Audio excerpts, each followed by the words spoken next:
Wakey, wakey, eggs and bakey. We're getting a late start today, but I thought better late than never.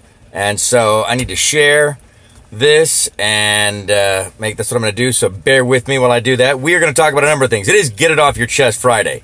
So, as that is an important day, I think throughout it appears, a link works for me, but for some people it doesn't. It'll work until you don't catch it, but if you're not spelling my name right or something, I mean, this is like, it's Eric Von Wade Live 360. Maybe you could put that in and that'll help you search it better. But, I mean, there really isn't anything else that would make it not, a resume. If somebody wanted to get a resume, then, or see, what employment was out there, that's all it was really used for. And now, though, it is like and somebody said a Facebook for mature adults. I don't even know if there's any, not to ruin anybody's fun time. And you know what else I didn't like initially? And I don't know why the live stream would be offline. I've been sharing a lot of places, so maybe that's it, Trevor. I mean, I got to finish the sharing, and then it should be back on. So, unless that's something that's happening through Facebook, which I wouldn't. Everybody seems to be appreciative of. So, anywho, all right. Now I've shared it everywhere I think I can possibly share it, except for my photography page, possibly. And so I'll have to get to that later. But I'm thirsty, and I need to get to work. So anyway, I did all this for you guys today because I had a horrible migraine headache. I was 24 hours behind sleep when I slept last night, and I needed more sleep when I woke up this morning. But I feel compelled, even though.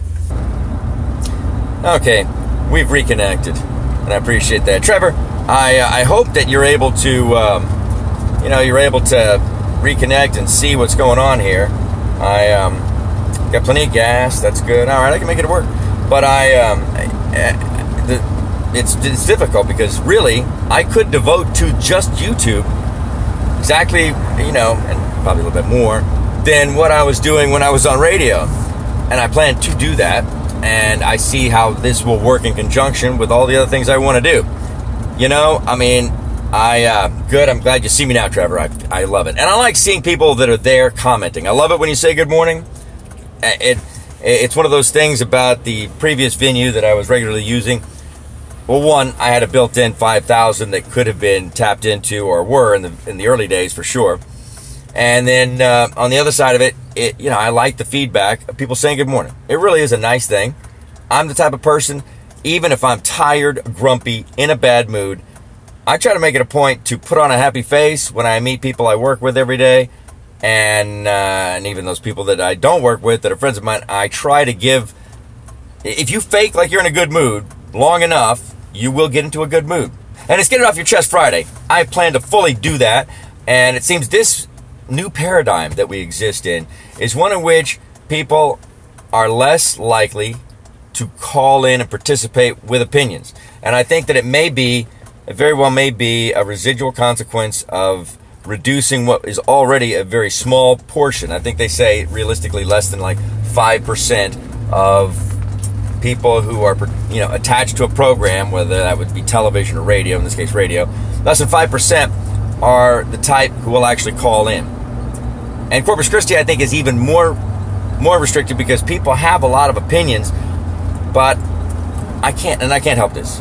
I mean, I think it's good for society as a whole, but in the meantime, I've made a lot of people who hate me just because they have lived their life going on, repeating what they've heard, and have little or absolutely no firsthand knowledge, not even having read it themselves. So when they give me that opinion and it's completely wrong, I feel a slight degree of grind. It's like sand in the clam. Yeah, it is like sand in the clam. And what comes out is a pearl. But it comes out with a force that pops them in the pupil. And when you get popped in the pupil, it hurts. It kind of, it makes your eyes water. And then if you're a guy, people think you're crying. And it kind of is a little embarrassing. But we all should I went through some phase of that. I can't remember the exact incident because it was many years ago, but you run off with the same sort of arrogant, in your face confidence about how things ought to be and this and with that and the but you don't know. If you know, that's one thing, that makes the whole thing a whole lot better. Maybe somebody disagrees with your conclusion or your plan, and they'll engage you.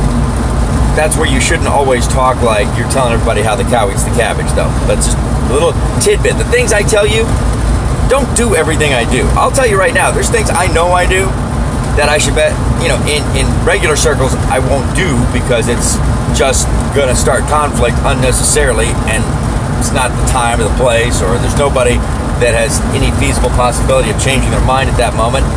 Hence, you can tell that by how they deliver it.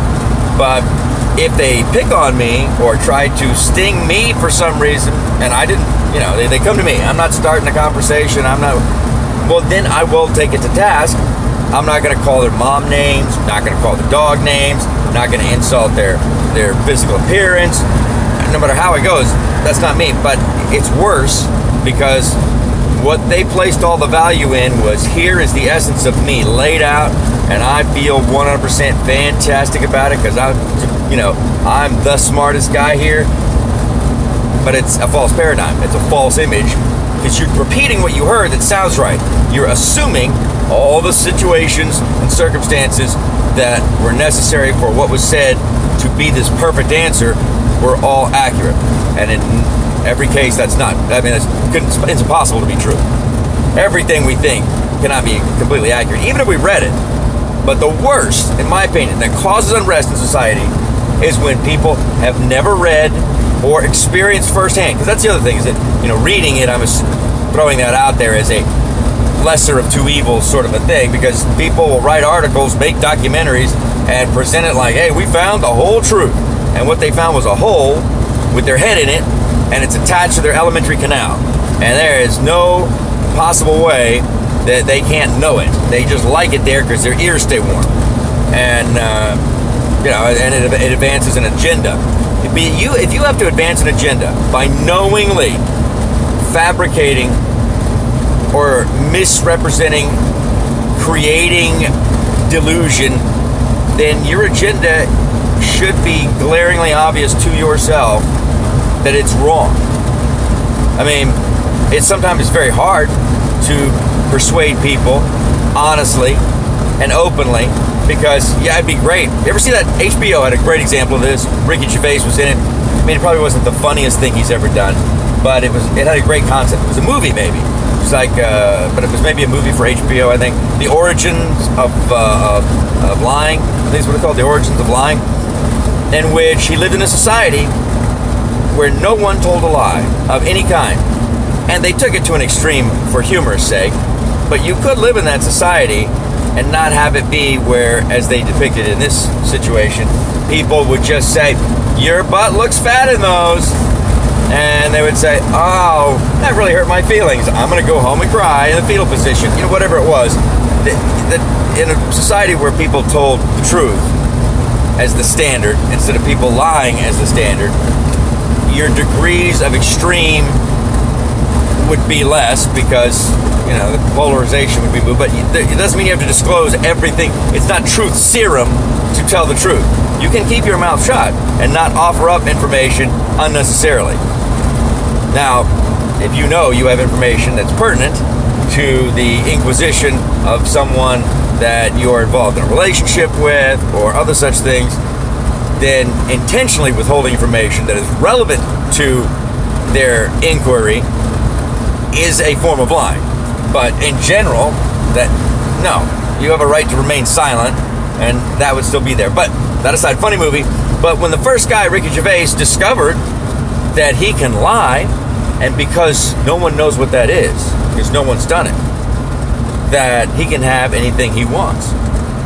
So there's a hot woman walking down the street. He goes, excuse me, I don't know if you heard this or not, but it just came out. He's British, Ricky Gervais.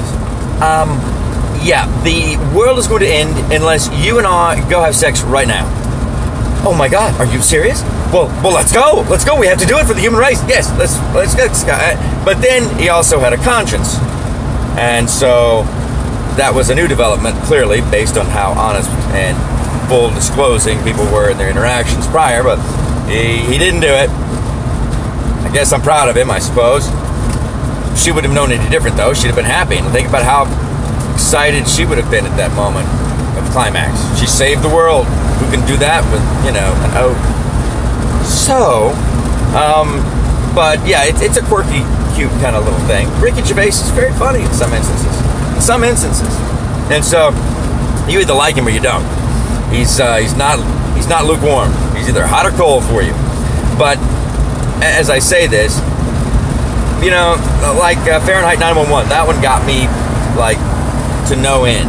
If you can't make a documentary in which you don't take great leaps of, I would be more than generous calling it logic, but give it a factual statement that is true, and another one, and then one that we're pretty sure that probably is the case, but we can't really prove it, that leads you then to something that would be a natural assumption of another degree from what we're not sure about, and then from that take a concrete position on something that you can't back up at all because you've led them through this diluted series of argument points until you jumped into this other, and then you contradict yourself, and then people, because it was well made in an entertainment pace and because there were some very dynamic interviews, all of a sudden people go, well, and this is when people were halfway telling the truth. I don't know enough, to say for sure, but I think he makes some good points. You do? Well, why do you think that they're good points? Based on what frame of reference? Do you, and I heard this from more than one person, think that that statement is something to lean into with that? I do think that he makes some really good points. I mean, okay, why do you think? And that is because you had to go in, they went into this, like many people did when they watched Fahrenheit 9/11, never having watched any or news on a regular basis, reading anything, don't really know, can't tell you what's happening in the world because they read the sports section or the comics, because papers were still out back then, newspapers still had a potential future, and then you go into this movie, so everything you know came from the movie. Is that really something that you can turn around and say with a straight face and no humiliation? He does make some really good points, and he brought up some things, he made up some things, he did, and now he's cost you your credibility with everybody who does know, because it was a moving film, just like his Bowling for Columbine was a moving film, but he took you to an emotional place in which you were willing to accept without notice his leaps and logic to come to the conclusion. And a leap in logic does not mean what he's providing is logic in the sense of it's smart and logical. It's just the process term for when you take one thing of understanding that you know to be true, you believe, to another that you might, or it seems, or would appear to be true, to another point that is emotionally emphasized to such a degree that because you've made a couple of other assumptions along this pathway, the last thing that's what he wants you to believe, you're willing to give serious consideration for belief, but everything you got was from one person's perspective without any outside critique or challenge. Now it's not what I do. I give you the opportunity all the time, and as long as you don't start attacking me, we'll carry on with it probably far longer than any standard recommendation for people who are having these things. What generally you're supposed to get when you call in to anything is 30 seconds, maybe 60 on the long side, but 30 seconds. You make a point, we have an exchange, and unless you're really good, and I guess that's kind of what I do, I just don't think about it consciously. I mean, if somebody's not, they have one thing to say, and we get onto that, or they just want to ask me my opinion, there's no reason to continue to have them on the line or to keep them in play when other people would like to get in or have something addressed. Here, we don't really have a limitation on how many people can call in or comment at one time, so it's quite nice that I can move at whatever pace is necessary. But I've always stayed with a person's issue as long as you're bringing up new issues. That's the trick to success, whether you're a caller, a host, or somebody who's moderating a public forum. The trick is, don't keep reiterating the same thing over and over. You can say different things about the same thing, get a different perspective on it, But you kind of want to, and I'm not perfect either. I make these mistakes, but I'm just telling you what the rule is. The rule is you should do that, and then you got to go back to it at some point in time as well.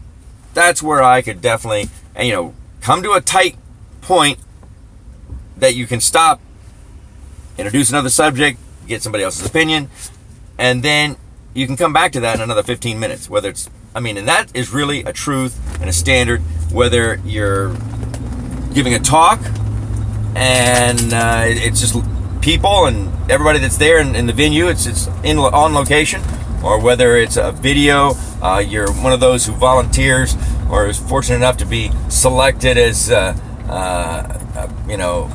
hour host of the KEDT fundraising efforts. I've never done that, although I always thought I would be good at it and I would love to do it. I think I got offered one year, but it was like 3 a.m, and I'm like, at the time I was an afternoon show host. I'd spent many years doing afternoon stuff, and that was just going to be it. And besides, it's like, you're not really taking full advantage of what I can do for you, because I can promise you the full lineup of what you have is not it's not massively experienced in all of that for every hour throughout the day. So you could have me earlier, but to be fair too, that was many years, like 20 years ago, or 18, maybe 15 years ago. But I was not and had not demonstrated, I guess, maybe to their ability, any large percentage of time on camera. It had been on radio. I'd done some television. I've done a lot of television commercials by that time. I was fortunate enough, people picked me up to do television commercials from the earliest days of my broadcasting experience, and I kind of took to it. And now I feel pretty good about it. So I'm glad you guys are there, and I really appreciate, even though we got a late start today, we're not going to be doing that late start stuff next week, but I've got a great guy coming on board. And in fact, I have, previous to that, already made arrangements for another fellow that we're probably all going to have. He's definitely going to have a segment. I think maybe I'm looking at Tuesdays. I haven't talked about the day yet, but this guy I have known for years, and I became friends with him. And as I did most everybody, I became very close friends with everybody I went through Journey to Damascus with. And I've been talking about religion, God, and the Bible a whole lot more lately than I ever have probably in any of my years of broadcasting. And my worst fear is that people who are private about this, and there's a lot of us who are, by the way. I've always believed in God. I always made that a part of my show, part of my logo. I was not afraid to say it. But there's a lot of individuals who they don't know enough, and they can't quote Bible and verse. They believe in God. They don't go to church on a regular basis, and you should, but they don't want anybody telling them that. And I'm not trying to preach to anybody, so I fear that I don't want to turn anybody into feeling uncomfortable. And it does make people uncomfortable when you're very excited about something like that for some reason, and they don't quite get it because they haven't, one, ever felt that level of excitement and confidence and positivity, and two, now you're talking about something that they're afraid. I don't know why people are afraid of it. I think it is probably maybe the built-in Satan issue, maybe, if you're, or evil's grasp to hold on, or maybe it's the thought that, oh my goodness, we're going to hear some weirdo, we're going to hear something weird, and we don't want to hear weird and feel uncomfortable. I liken it to this, because I felt like this before too. Some people, they just act like, I guess everybody gets it, even though I've been going to church since I was tiny, and or born, or whatever you want to say, I sense it when there's people who they're like so motivated, and it's an awesome thing, but they're using all the terms and stuff that a lot of people are lost on, just instead of speaking frankly. I think, and it probably, I'm almost positive I can tell you this, because I see it happening now. It's like people imitate whoever was very popular back in the day, and apparently they came from the South, and they all sounded like that big-shouldered football, like as he was described by God, played by George Burns, pastor or preacher in Oh God, the series, which is hilarious, by the way. And although many people can critique its accuracy in some things, nothing's perfect. And I don't think God is like, I think he liked the movie, probably, if you were to ask me. And the real one, not George Burns. Although George Burns, there's nobody better to have played him. They're about the same age. That was a joke he made. So, I mean, I loved it. But that being the point, it makes people uncomfortable. But by the same token, it's part of the story that I have to tell you. So if I throw it in, I hope that you don't get unnerved, or I'm not going to become a Bible thumper. And I don't understand that either. Like, I guess you would thump it going right here. Maybe that was the thing. You need to look. And I'm not one to tell you what you need to do or where you need to go.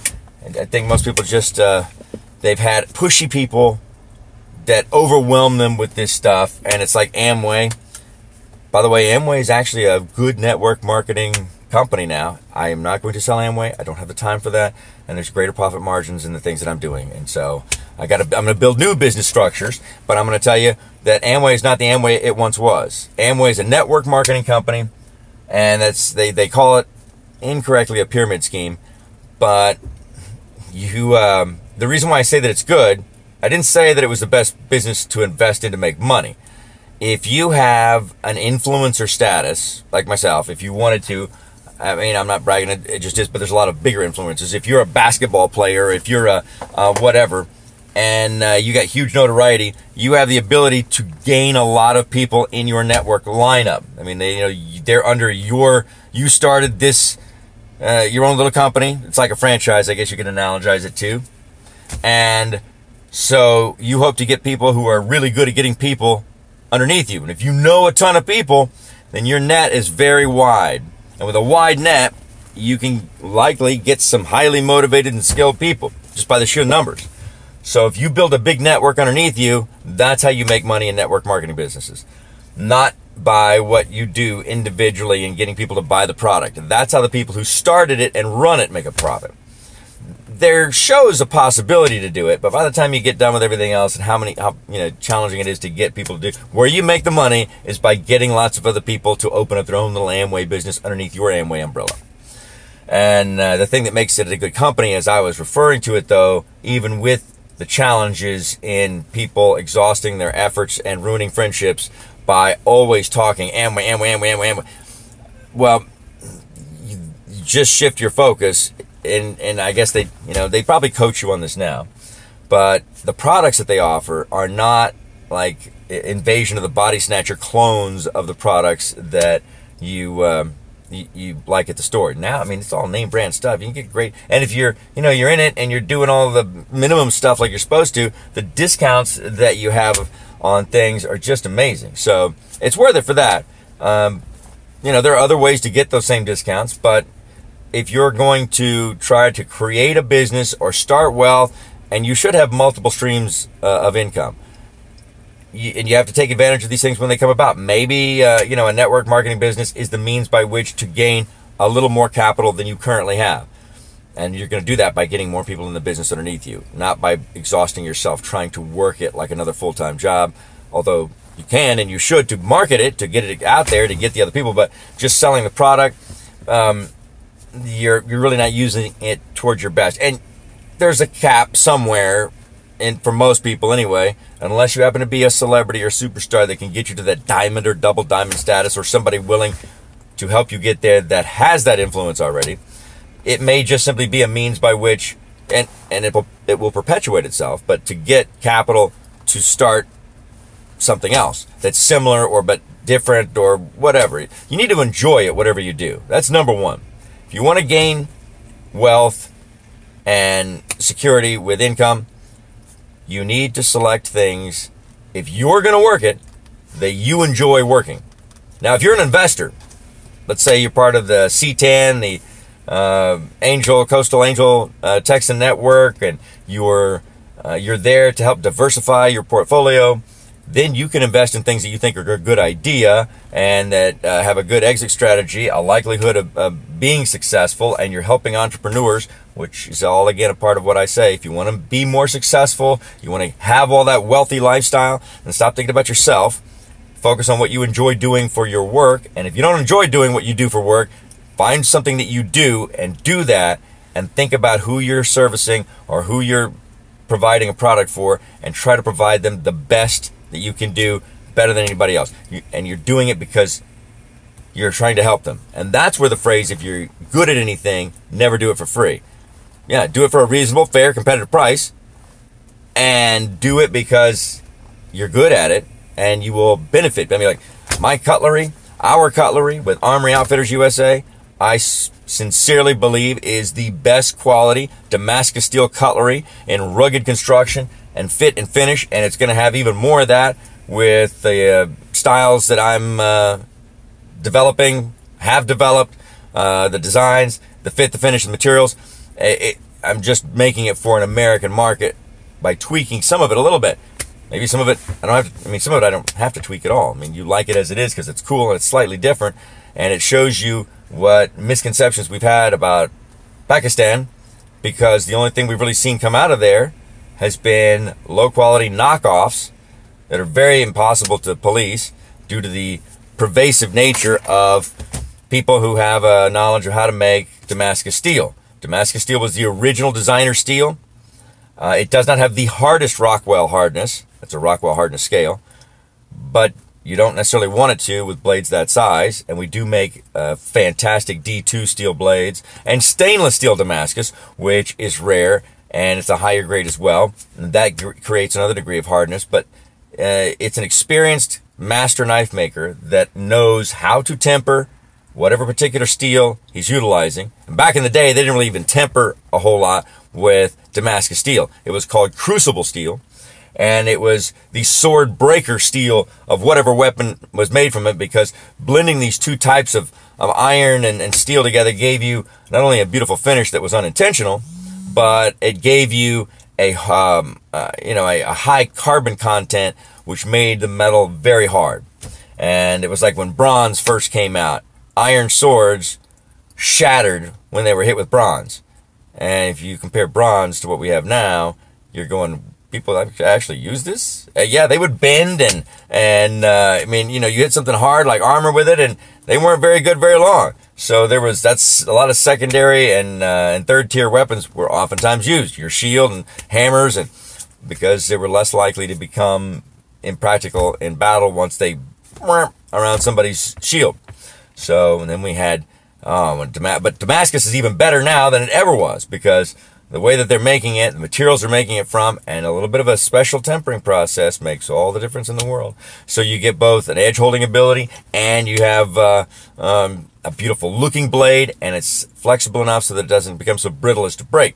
And it's an actual tool of full tang construction, meaning that the blade material actually extends below the handle where you don't see it all the way to the end in one continual piece.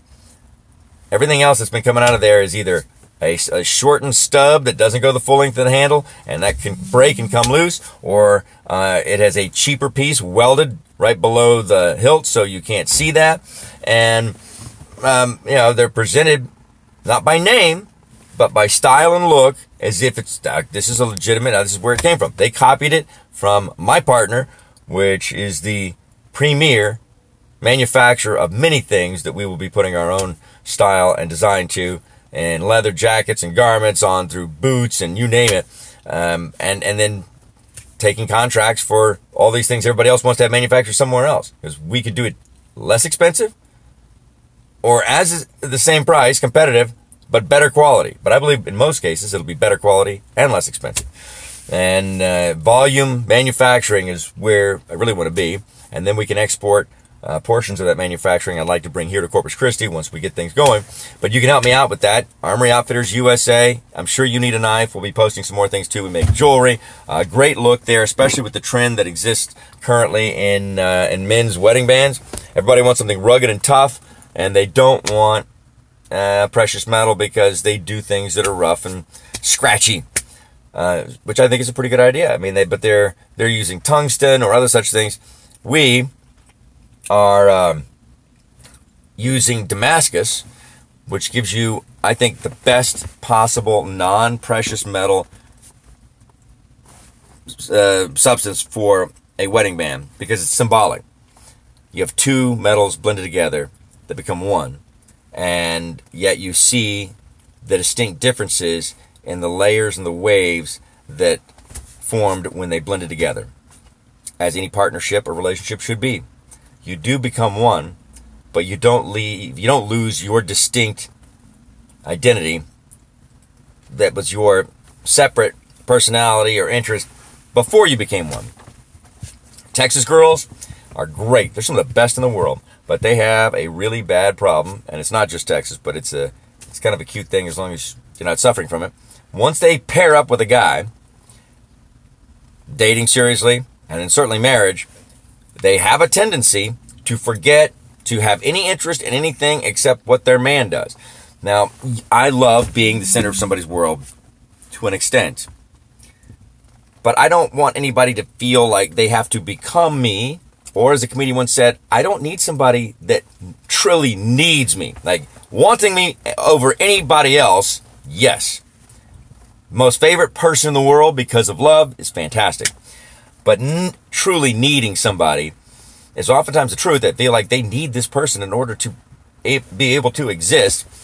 And then it becomes it's like, no, I don't want to be needed in that way.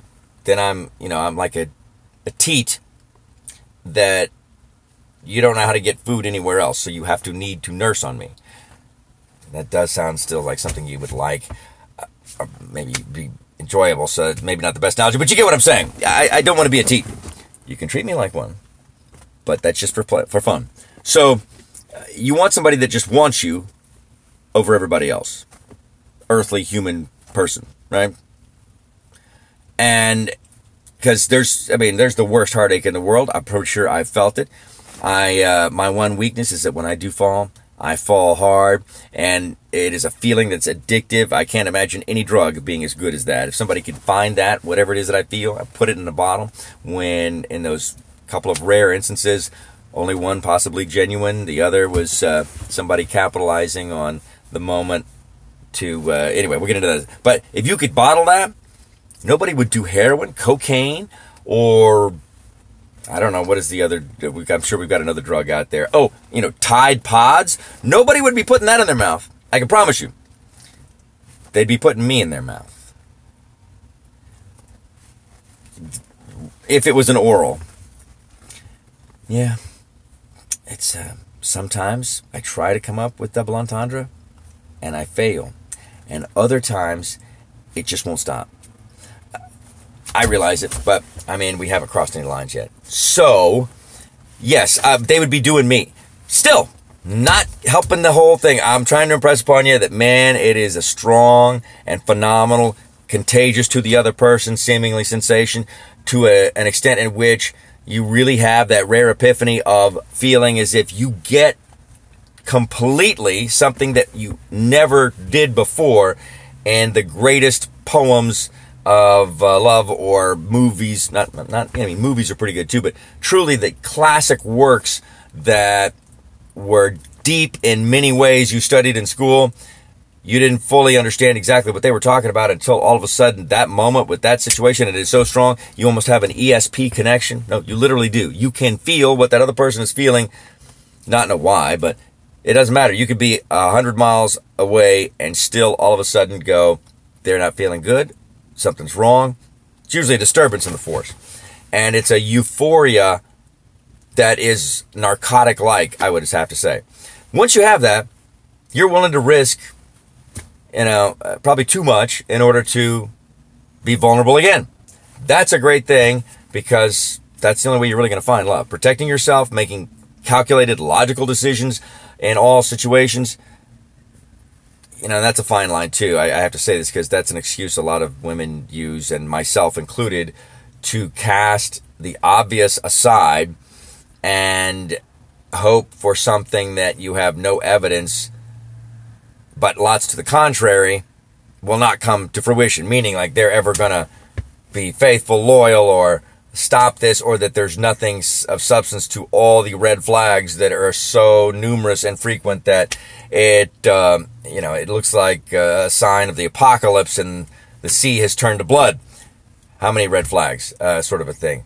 But you have to make these decisions early on. My relationship advice, which I will give you too, probably as I walk to the office today, is just this. Our society has created more true, emotionally disturbed people that will never get help, because our society has also either normalized it because of the frequency of it, or because nobody's calling them on it, and they can't see, as most people who have an issue, you can't see the problem for yourself, and by the time you do, you're too old and got too many wrinkles on your naked body to attract somebody who wants to, do anything with you until you get to the nursing home, and then it's like Caligula after the lights go out. I don't even want to begin. If you haven't had a family member that was old enough to be in a assisted care facility, the older they get, the more they revert back to puberty, it seems, without the hormones to always perform that in the cleanest and most normal, non-disgusting way, I suppose. But, that it happens. So, in short, you've wasted most of your life if you ever realize that, whoring around, man or woman, whenever you can, however you can, and lying about everything, and having this whole system of there may be a bigger, better deal bust that comes along, and what if I'm not looking and I miss it, and it was my deal? I can only guarantee you one thing. If you got that mentality, you will never be able to catch any bus for very long, and you're going to get kicked off because nobody wants to see another, find out that one of the people riding their bus has tried to, when no one was looking, lower the window and climb out of that bus and get into another bus while it's coming along, while you're both driving down the highway. Because all it takes is one accident, and now, that driver's in trouble because he let somebody act a fool while, that's the best analogy I can. Nobody's going to be happy about that. You're going to get in trouble, probably get arrested. And in this case, you're just going to end up losing an opportunity to where you could have been happy. And you're never going to know whether you're happy or not because you're never giving 100% of your attention to one person. You may discover that there is a way to find all that love that you want, but it doesn't come on as rapidly because it's a different person in a different situation. But it can definitely be there, and it can come on just the same intensity, but at a different pace. Also, be wary, but don't discount that you may have love at first sight. So don't go around committing yourself to somebody that you're really not that interested in. That's the other problem. It's like people, because there's no better deal around at the moment, let me just go move in with somebody, or let me go do whatever. Let me get married. I don't think there's anything else better out there. And they're pretty good. They don't bother you. If you make that decision, you're going to have to stick with it, or you should. And most people go, I will. But then that novelty of that idea fades quickly. But if that's your mentality, my recommendation is before you get married, don't get married. Because I can promise you, Murphy's Law, you'll be married for maybe a year, and then all of a sudden, here comes the person that had a birthmark in the exact shape of your full name, and they like to, have chandelier, monkey, freaky foreplay like you do, or whatever it is that you like to do. And then you'll be like, man, I should have waited. Yeah, but it's too late now. So you shouldn't even be finding out about who likes to hang from chandeliers at that point. You don't start nothing, there won't be nothing. It's a hard lesson to learn. And some of you don't want to hear what I'm saying, but I promise you, if you think of it like that, it's true.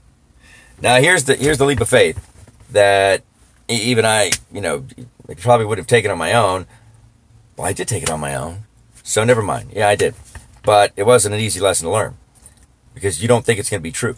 Many people who go around, and this seems to be the preponderance of people today, always looking for the bigger, better deal and holding out. Guys are the worst at this, but women in this, I don't know whether it was the equality movement or hormone imbalance that is, a problem everywhere because we have highly processed food and a lack of exercise consistently and a lack of grandparent involvement as well as consistent both parent involvements due to the fractionalized families we have. Grandparents, people forget, are a major factor, and there's an epiphany I had. Why do we have what seems to be less adhered to consideration, perspective, behavior with the kids or the younger generation? It's because we are seeing fewer and fewer parents making decisions to keep their children in their formative years especially within frequent visitation distance with the grandparents. Grandparents have all the wisdom of the parents and more because they would have raised the parents.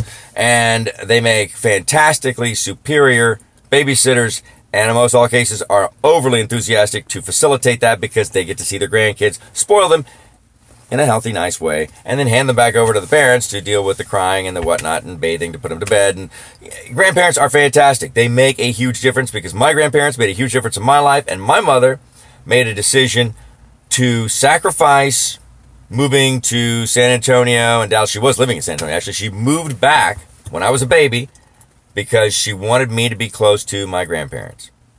And I am very thankful for that because my grandfather was the best guy in my life. I mean, I was the son that he always wanted and I never had. And, it was just, we were the fantastic buddies all through. And, it was a little frustrating towards the end because he was aging a bit, but it seemed like he never listened to what I was saying. Like, we couldn't exchange stories like we used to because I would tell him something I wanted to talk about when it was my turn to talk, and then he would just, go back to something else. It was a little frustrating, but nonetheless, he put in years of good time and listening to everything I had to say from when you're a kid and nobody else wants to. Stuck up for me, got me my first rifle. Gave me a quarter of his beer just about every time, or at least one when I was a kid. Made my mom so frustrated. I smell beer in his breath. And, they ran all those PSAs telling you don't let your kids, don't give them sips of your beer, whatever else, your alcohol, because it's going to make them alcoholics. It did the opposite for me. It really did take the novelty out of it. I turned 21. All my friends were 20. I was, a few months older or most a year older than everybody else. I had one drink on my 21st birthday. Now, I might have had more if everybody else could drink, but it was nice to do it, to say I'd done it, but, I didn't feel, and I didn't go buy alcohol for everybody else either because we were not as grossly irresponsible as the norm today. And besides, I was kind of a goody two-shoes, and I'd be like, no, because if you guys go do something stupid, I just turned 21. I don't want to have that. And besides, I got to get a concealed carry license, and I don't want to have that trouble on my deal. So, guns were important to me. Guns probably saved a whole lot of lives when you think about it like that. And that's funny, but true. I didn't do a lot of stuff that might contribute to somebody else's getting in trouble or creating a very dangerous situation because I didn't want to lose my right to own a gun. And even more specifically, I didn't want to lose my concealed carry license. So, I took that very seriously. I don't get in a lot of fights where somebody really needs to have their ass whipped. For one, I got other stuff to do, and you got to get angry, and that's a negative thing, and that's going to, if the more negative you experience, the slower your success is going to be, or the lack of success will be more prevalent if you become too negative. I got really negative yesterday, and I'm going to have to stay in somewhat of dealing with negativity for a little bit longer, and I don't like that. I remember what it felt like, and I go, you know what? I really have, changed my general norm to a happy. That doesn't mean I still don't tick people off just as much or more than I used to, because I can't stop calling people out on being out of line, wrong, belligerent, whatever. I can't stop it. And I feel like maybe it's a rationalization when I say this, but it is also true. I enjoy it, so it may be a rationalization. I admit to that ahead of time. I enjoy when somebody's just offensively out of line. I'm saying something. It just bugs me because there was no need for it.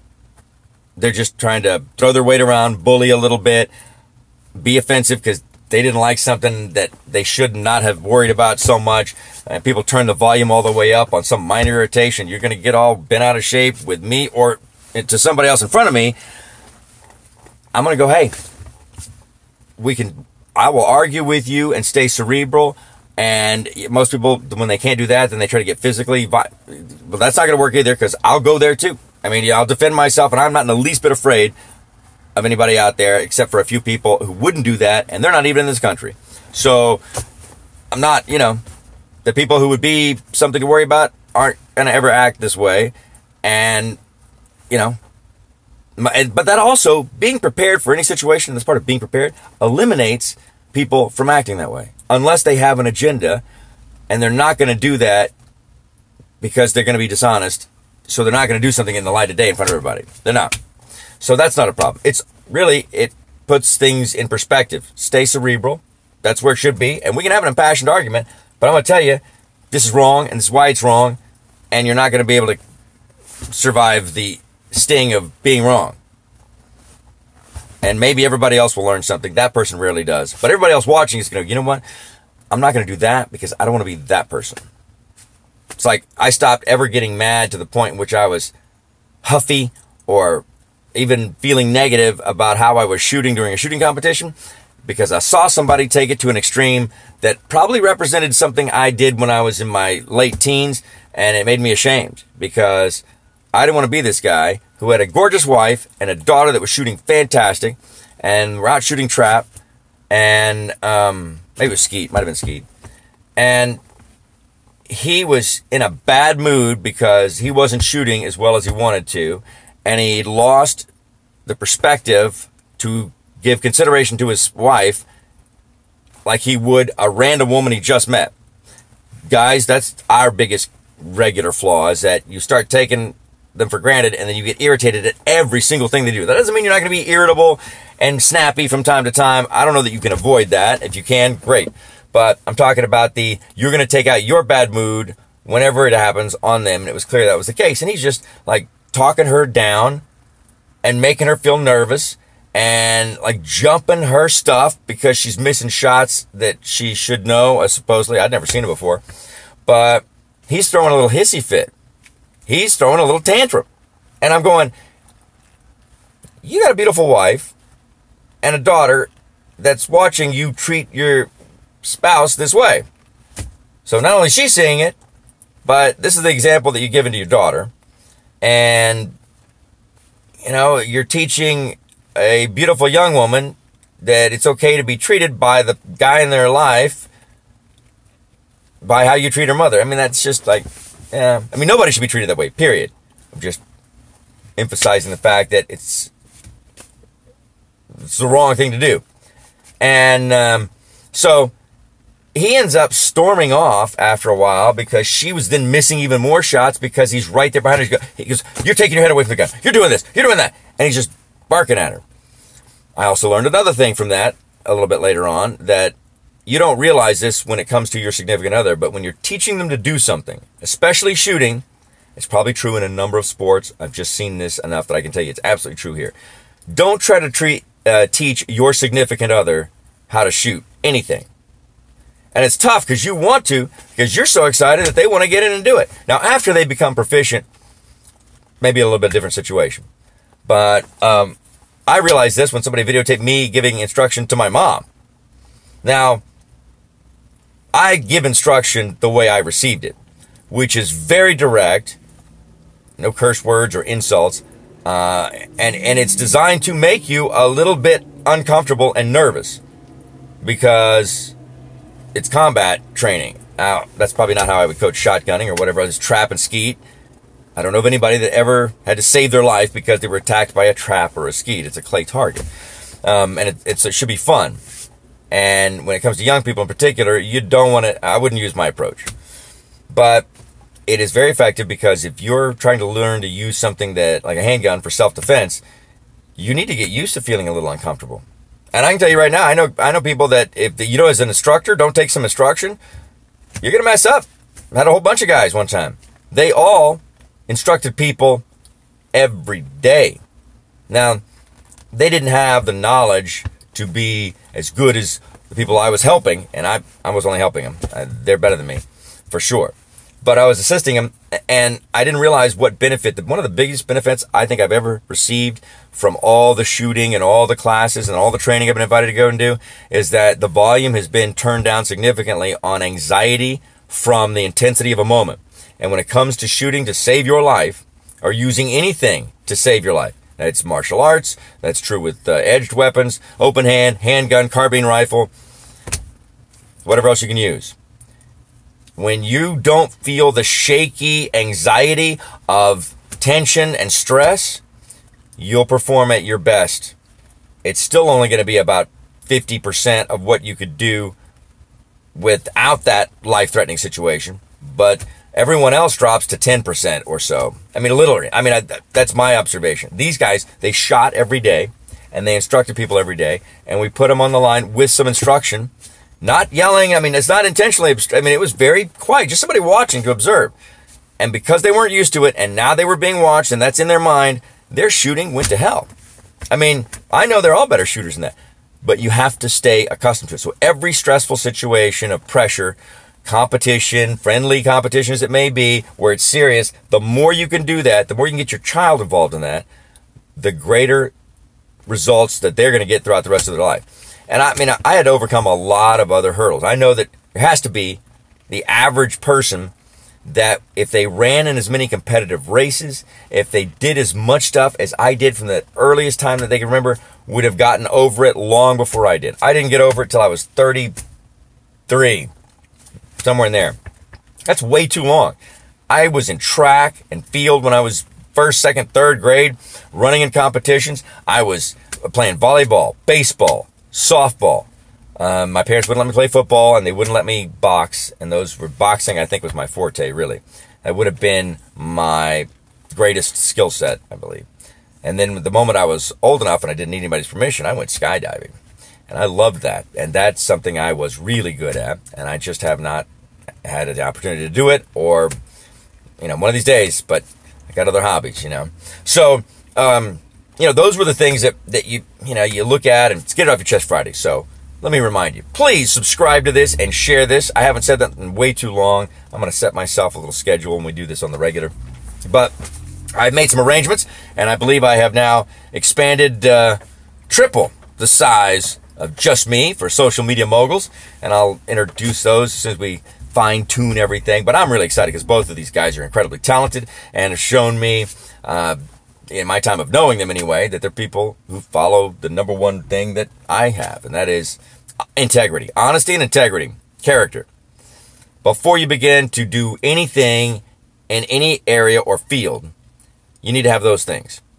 And people used to not prioritize. I mean, if you ask them outright, do you care about, having a business partner or doing business with people that have, strong character? Everybody say, yes, we do. Very important to us. But it would not enter their mind in evaluating employees who came in to apply or business partners that they might offer or receive a request to be part of their company, business, endeavor, whatever it may be. They didn't think about it because it wasn't vogue. Throughout this country, what I observed is a strong trend in which small businesses, partnerships, and the like have fractionalized and have opened up portions after restructuring to recover, percentages that would be filled by a partner when these people come in contact with them. And I offered a number of them. Some of them I don't know quite where it went because, never heard back. Some of them I know just weren't ready. But whatever the case is, there is an opportunity to become a mogul if you're an investor or somebody who can participate in being involved in a number of these, or find a new business that you're interested in, that you'd love to do, that would like to make you a partner. And people now, because they have that partnership due to the fact that they selected somebody to become partners with, that they didn't know anything about what their personal ethics were or their character or whether they had integrity, and they either stole money outright or found a way to technically make off with money, but really they shouldn't have, and or something else, and abandoned the partnership with their own self-interest higher than that of the rest of it. And that's what's happened, because they did have the ability to engage in some skills that were advantageous if the person had had the integrity that they assumed, because they would have been doing that. If you have somebody without character or integrity that has a phenomenal, let's say, marketing sense. I mean, they are great at marketing, but you're never going to be able to benefit from it because they'll never do it consistently enough or long enough, or without taking their own self-interest and putting it ahead of yours on your time, on your bill, or whatever it is, or they're just going to flake and disappear, which is really what happens in most cases, because they found some way to make a bunch of other money or take some money or grab hold of it, and they knew people were not going to like it, even if it was technically legal, so they just disappeared. Go somewhere else. That's unfortunately how too many people that have businesses have ended up becoming this traveling renaming of themselves, where they can only, some people can only do roofing for so long until they failed to finish enough jobs or follow through with what they told the homeowner or contractor they were going to do. And now they got to change their name and not work over there anymore and go to another city or work on another side of the city because there's going to be people mad enough to whoop up on them. You know, sometimes that's the only thing that makes a person act right. So I've got a lot of things I got to do today. By the way, I haven't shown you what it looks like outside because I'm still a little bit worn out from the 24 hours of no sleep. But sometimes when you got to do the work, you got to do the work. And I want to get back into working out on a regular basis, but I'm just about... I got to finish a digital catalog for those who would be interested in retailing the offerings from Armory Outfitters USA. You know, they got to have something you can look at, download, whatnot. I got to add some more product. I got some more product coming in. Great stuff coming up here just in time for Valentine's Day. But the couple that, you know, cuts together, stays together. Possibility, but you know, there'll be a Valentine's Day special and a number of other things. So, and we have the jewelry, and I've got some of these leather jackets. I'm going to modify, but I'll tell you what I'm going to do. These are going to be goatskin jackets. I'm going to make a sheath for my big Bowie knife, and that'll probably be too big for most people, but it'll be capable of that. And on one side of the special sheath that we have made for it, it's going to have a hook and loop system, Velcro, and it'll be secure with a locking system that you put on it. So instead of having to carry, you know, it hanging down, if you're taking, because, you know, whatever it is, you can put your knife of whatever size in the sheath as it's holster, right, unsnapped, in the inside of the jacket, and like a shoulder holster, but that it stays with the jacket, so you can take it off and don't have to have it on all the time. I mean, I think it's a pretty genius idea. I've also come up with a sheath design, which will be incorporated in this, that will solve the number one problem when it comes to carrying a sheath knife. And that is that if you want to take it off because your pistol is on your right hip, I mean, think of it. Either you carry a pistol every day because you're a concealed carry license holder, or you're hunting and you're out in the field and you're carrying a pistol because you can there, and there might be snakes or wild feral hogs that are aggressive, or mountain lions or cougars. Those women will go anywhere. And so, whatever, the real cougars. And they're real cougars too, but yeah, the ones that have claws with the teeth, with the short hair. Okay. The animals. That's what I mean, the animals. So, those cougars. But you got your pistol on your right hip, and most people are right-handed, or vice versa, but either way, the belt starts its loop on the side that, you know, now becomes the problem if you're right-handed to have to undo, because you got to take your belt all the way off to take your sheath off. And even though I like walking around advertising the product, and I don't mind casting a little attention by having a big Bowie knife, it is legal now in the state of Texas to openly carry swords. Hence, my Bowie knife, which is really like a short personal sword, qualifies. And if you're going to sell something, you need to use it or market it or display it. And that's great walking around advertisement. When I get it, I'll make a sheath that has our logo on it, which do even better, which new sheaths will come stamped, but I'll do a custom one with all these things. But I found a way for you to securely belt carry your knife sheath. And at the same time, if you want to take it off because it's a little bit long, and you know, when you got something long attached to you, it gets in the way from time to time. Some of you may not have ever experienced that. Sorry for you. But it's a problem I deal with. And so, but this way, if I need to go into a bank or something like that, and I don't want my big long blade hanging down there, knife, I can undo it and take it off without having to take my belt off, or actually even having to undo my belt. So that's the system of new design that I'm going to have coming soon. Probably up the price a little bit because it's going to be a little bit more work in putting that together. But that part of the business is what I'm hoping to bring to the U.S., and hopefully in the next year. It all depends on how aggressively I can get going on finishing, setting everything else in place that I need to with these new partners for Social Media Moguls, because, I mean, they are going to be able to provide a service for you at a better price and a better end result with more individual attention and more results, we will, than anybody else that I know of, in this neck of the woods. And I could say maybe even anybody else that I know of, because I don't know anybody in New York that does what we do. There's people up there that do it, or in other large areas, California. But nobody's been doing it for that long. You realize this. Somebody pointed this out the other day, as, they were saying something about a job, that's up for social media marketing manager. And it's like, yeah, that's probably a pretty cool place to work for. But, I don't know if I've been doing it that long. You've been doing it as long as anybody else has. I was like, yeah, I guess that's true. It's not like there's been 50 years of marketing is marketing. You got to understand social media marketing, which is different in how you function, a lot of the things that you want to do. But copywriting is still copywriting.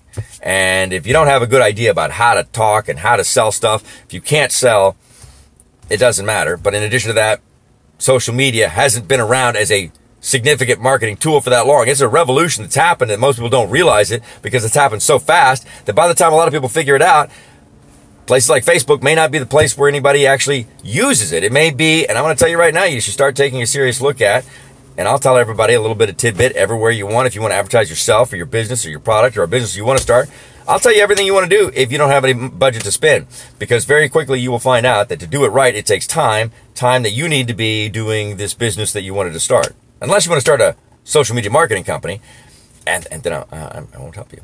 So, no, I'll help anybody that I can. Because I think it'll come back to you, as I have seen.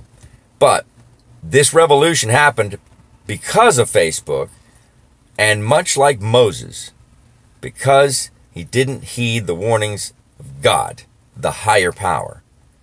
And he acted a little bit of a fool and a show-off. He brought his people to the promised land, but he didn't get a chance. He got a chance to see it at a distance. He didn't get a chance to experience it. And I think Facebook may be putting themselves in a similar situation, though they have experienced it. And they've had this 1 year alone with the record profits of kind of squeeze everybody into a whole different paradigm that they don't even really know is happening to them, in which all these friends you think are yours, that there's organic growth that you thought you were going to get to have, and that, it would be above and beyond that you would have to pay for to advertise for the long time. Now, no, those aren't your friends, and they'll tell you you're sending them messages too quickly, or that they don't approve of it if it's a Facebook not approve of it if it's anything to do with selling knives, even if it's not on Facebook, because they don't want any real siphoning of people to any other site.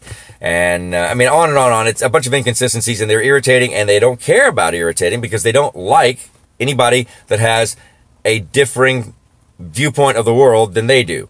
And theirs is very far left, and lefters like it, but you're going to irritate enough of those people who have the bulk of the money that you want spent to go somewhere else. And there's people who've been polishing and gearing and working to the point of exhaustion, I'm sure, and almost giving up, that are beginning to see the differences. Like Google Plus. It sucked when I first got my taste of it. I set up a thing, but I didn't use it, and I didn't feel it was that great. And it's probably survived because of Israel and Dubai. Those places love Google Plus. I don't know why, but they do, and they're all over it. And they've, been doing all sorts of stuff. And apparently people who are knife makers or gun makers or modifiers, they love it because that's one of the few places where they can actually go on and post openly and not be ridiculed or harassed like Facebook does. So that is one. And then the other is LinkedIn, which has taken all the great stuff that people liked, serious, mature, functioning human adults in the United States, and they've incorporated that. Now, getting people to utilize it is the other part, but they are getting some really good results, especially if you are a business-to-business business, or you're in a business-to-business business. Somebody said LinkedIn is Facebook for adults. I would say it's this way. LinkedIn is Facebook for career-oriented people. That doesn't matter what age you are. If you are interested in having a career, if you're not gonna do anything on LinkedIn unless it's desperation, as what somebody said you had to do at a career workforce center when you were getting advice. That's the only reason why you would do it if you're not serious about a career, and you can tell those because it's half-assed. I don't know how else to say it, but they didn't put much effort into it. They got a picture of their face and their name and nothing else. And it's been like that. And it's one of those where they look like this. Hey, I want to do something with money that gets paid to me when I do it. It's like, okay, I could hear the paint dry in their brain when they did that. It's not a good thing. So if you're one of those and you've had a LinkedIn and you haven't checked on it in years, you should go check on it and take some time to fill it all out. First of all, I had, and I didn't realize this, an inordinate amount of people for 5 years ago or 7 years ago when I at first, that time period where I was actively using it and setting it up. So I started off ahead, and I had gained so many people who'd wanted to connect with me. I thought it was pretty good. I had like 2,000 some odd people. And in a week, that went to 6,000, 4,000, maybe doubled. And it's like it's 6,000 now. And I'm just, trying to disperse a rotation of maintenance. So LinkedIn is amazing, and they'll show you the stats that they're getting on advertisement. It's not maybe for every business, but you should look at it like this too. Whatever your business is, don't just pick a social media platform to market yourself on because you like it. I try to tell people this for years in radio. I don't care if you don't like my program. It's irrelevant. What you should listen to is the experience, because I'm not trying to get you to advertise only just because I like you. I'm trying to help your business, and maybe we'll find some more likability there. If I disliked them, I probably wouldn't have been there. But I said, it's not about whether you like talk radio at all or whether you liked my program. It's about the audience. Do you have the audience? And I could tell some of these people, hey, what the people like that buy your crap, they like me and my crap. So they're there, and it's an opportunity to directly address these people in a way in which you're not going to have everywhere else. You have somebody that, whether you like my politics or not, I'm not going to endorse a product or a company, and I've been doing it for, however many years at that time, 15, 10, 7 even, 11 years. There's 14, there's 21, all the way up to 24 or 23.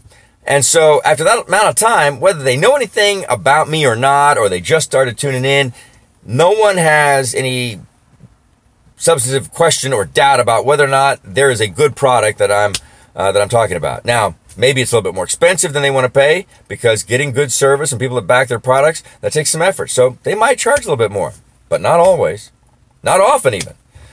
But I would be happy to do that. I'm more interested in paying a little bit more to get a better product, a better service with the product, a better backing with the product, a local better backing of the product, or a combination of all these things. I will not just shop local if the only person local is a jackass and thinks that he's got a blank check or she's got a blank check to treat anybody however they want based on their mood of the moment. Customer service. I want somebody. You don't have to bend over backward and lick your private parts, but I want somebody who's going to act like it's important to them that I get taken care of. That's a part of just how they do business. Not like it's some special effort they just made because they heard me say it was important and then they see me in their store. I want to see them do that to everybody. That's what I like. Like, yes, I like special treatment. Don't get me wrong. Usually associated with the price. But what I really like is to see that everybody gets taken care of, because it's after so many decades of doing endorsements for people and writing advertisement. I don't want what I say to be the contradiction to the experience that somebody has when they go in there. And you should think that about everybody else that that's out there pimping for your business and telling their friends how much they love it. Don't let anybody come and feel that their friend is lying to them. Now you're responsible for your reputation and everybody else's that's bragging about you. And you should look at it that way. So if I say, hey, I want you to go over here because, consequential over, or whatever it's called. I just made something up, but it sounded real. Consequential? Consequential? Whatever. This place, that if you go there, they are the nicest people, and they actually walk you to your table, they set you down, and they pull out your chair, and they squeeze your butt if you'd like. Would you like a butt squeeze? Yeah, yes I would. And I tell them all this, and then they go, and they hired somebody else that nobody's trained because somebody dropped the ball, and they're letting them, this is their third day there, and it's, hey, would you like some coffee? And that was a woman. Hey, slap your own ass. I got stuff to do. When you're done, kick the table this way. And, so they have that experience instead of what I was talking about. And nobody wants that. So what they want, people everywhere want service. And they will pay more, sometimes a noticeable amount more, for a guaranteed service that has a reputation of absolutely being there. Most of the time, they'll pay at least a little bit more. And if they can get the same price and great service, you have got what they want. So, that's usually it. I mean, that's I'll give you an example here. Free little shout out to Dylan Blue Press. It's kind of a nerdy thing. We have nerds in every industry, but shooting nerds are the jargon kings. So I'm trying not to do that.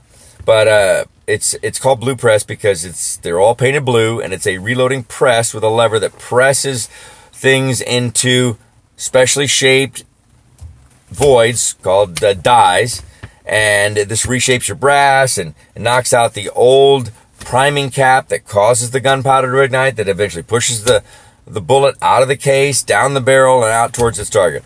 I mean, you put the new powder in, all this great thing, okay? They have built a reputation, and I saw it firsthand on being the company that when you buy from them, they have a no-nonsense, we're backing you, and we're replacing or fixing that reloading press if anything happens. And rarely does anything happen with them because it's made of staunch, strong steel, and it's a fulcrum lever, and they've got all these technological advancements and how it's adjusted. It's a great thing. And, depending on which one you get, you can load up to 1,000, 1,200 rounds a minute. I wouldn't do that for rifle because I just don't think it's going to have the accuracy necessary for a consistent measure of powder, but that's what it can do, and it's good enough for pistol because it's such a small capacity for stuff anyway that it's not going to be neither here nor there. But that aside, I had one I bought at a garage sale, and I was honest. I bought it at a garage sale, and it was rusty all over. The blue was brown. It was a brown press for the most part. You see a little bit of blue.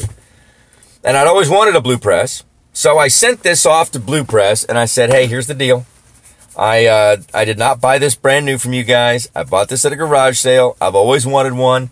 I said, I love it, but I don't know how to set it up. I don't have any instructions, and I think it's kind of froze up in some areas. So tell me what it would cost to get it fixed, and as long as I can afford it, I'll do it right away. If not, I may have to pay you in a couple of payments, but if it's cheaper to buy the new one, brand new, well, let me know, and we junk that one, I'll buy one brand new. Because I believe they would be honest. I knew I'd been reading their Blue Press magazine for the longest time, which is kind of cool because they have a hot chick with a machine gun or a rifle at some point in time, or a pistol, somewhere on it in a calendar, which is a genius idea. Women have given them all sorts of hell for doing it, but the women are tastefully dressed. They may be a little, you can tell by the look in their eye, they got the ho-ho need. But that aside, anyway, where was I with this whole story? Now I'm distracted thinking about what she was Miss December last time I checked. Back to this, still can't get off of it. Where was I?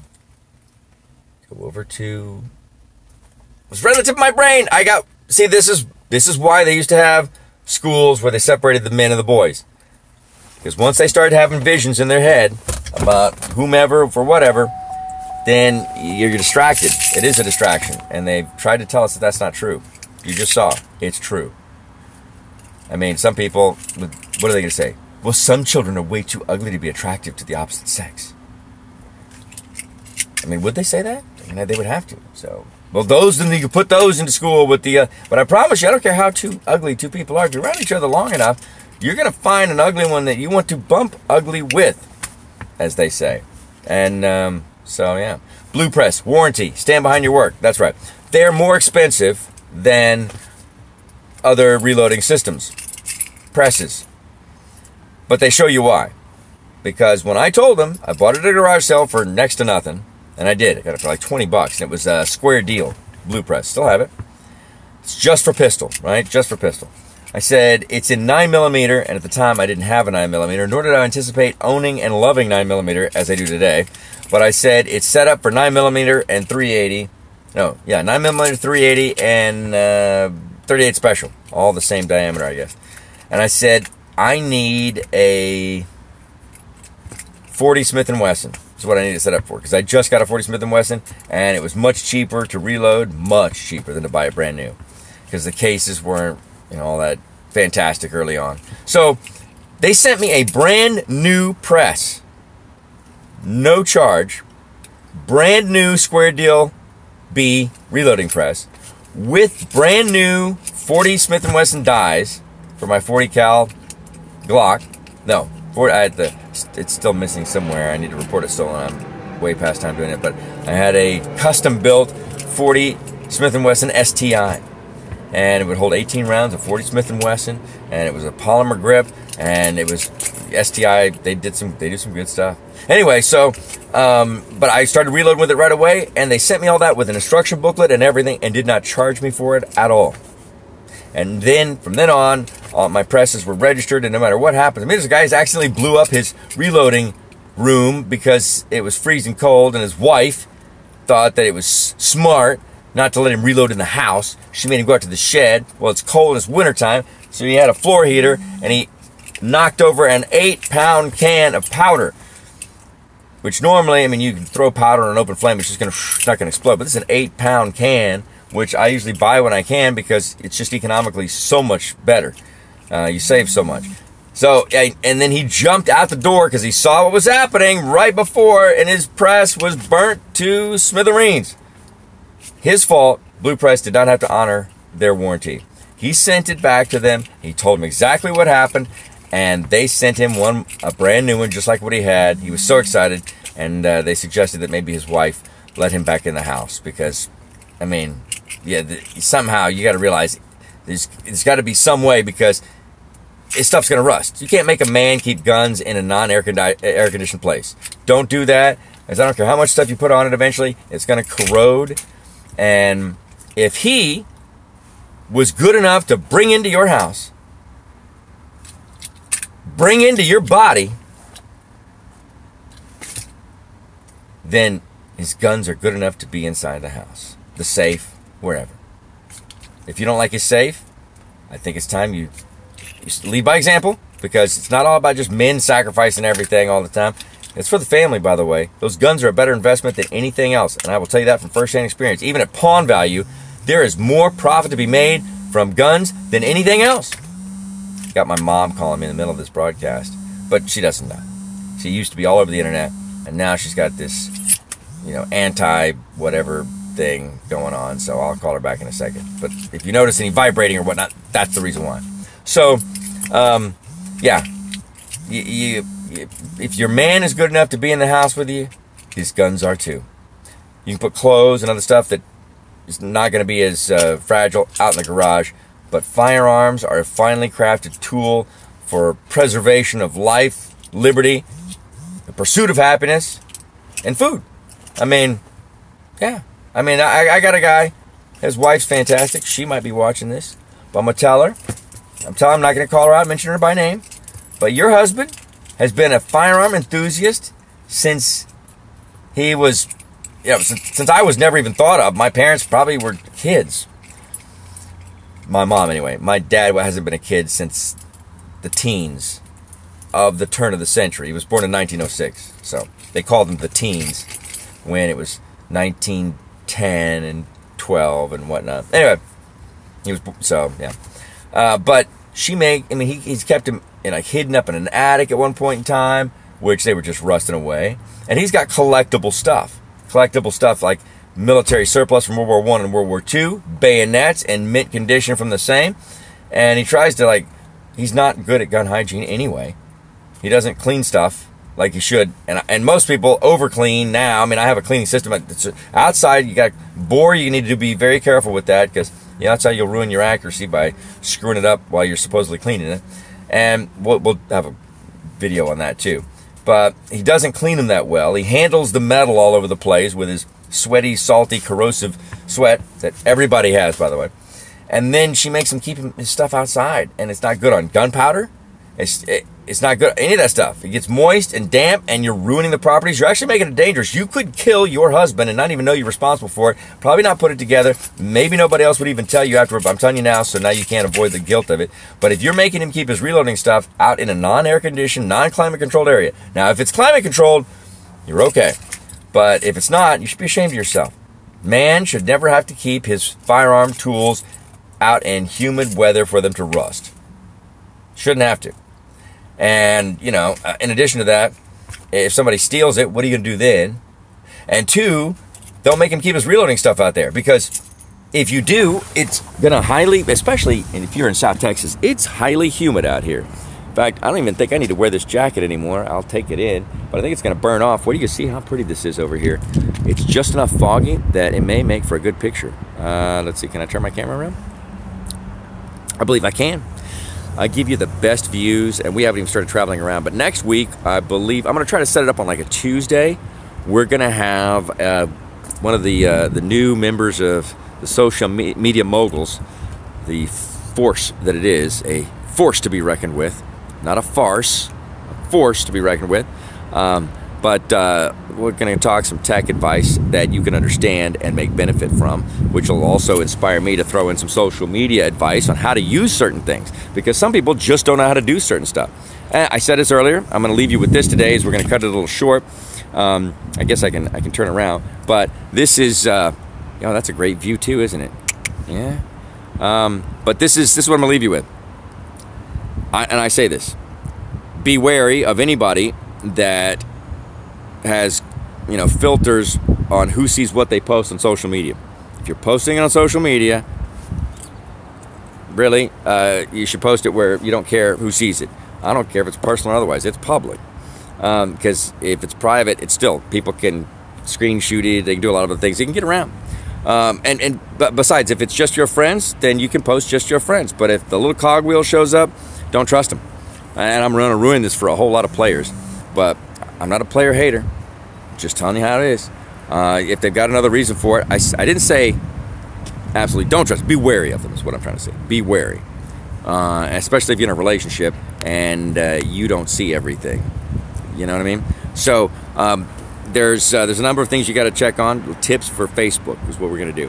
One, a way to get around the fact that only 6.5% of your organic exposure is being taken advantage of when you post. Okay, there's a few ways to get rid of that, and I'm illustrating it so you can. The way you pay for this advice, without hiring me, is do the things that I'm telling you to do that I've set up, so you can keep up with what I tell you. All right. One, share this YouTube and stop wasting time with Facebook Live. I mean, that's every now and then it's great, but there are great ways I'll show you that I'm hoping to start utilizing. It takes a little work to get things going in a following, but you can make money instead of having to see all of your organic growth, as limited as it is, the success and the fun in seeing 7,000 people of organic growth, and then all of a sudden they don't send out notices to as many people, and they continue to reduce it, especially if you're regularly doing something, and any consistency that you have is a red flag for them to knock you down even quicker, and then they're going to want to take money from you and not pay you anything for it. So I mean, being an influencer by doing the sweat equity and growing your following and involvement of your followers and friends on Facebook is no longer a real. That's not an option. That's not an availability. You can't. You could exhaust yourself. You can only do it to a certain level, and then you have to start paying.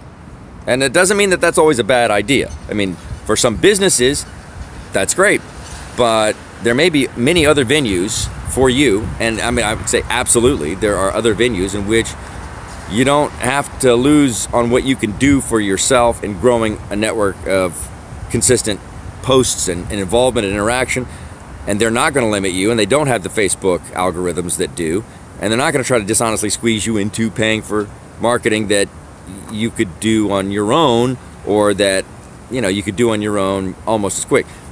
Advertisement on social media is absolutely essential. It is the way to go. It's going to cut the guts out of every other thing.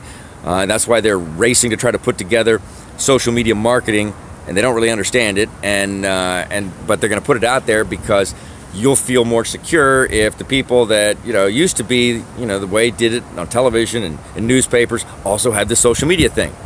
Well, that's like trying to buy a cross-training shoe to win a marathon. It never does all the things great. In fact, a cross trainer does nothing the best as a shoe. It does everything okay, and at best, that's what you're going to get. You got to have somebody that's where their forte was.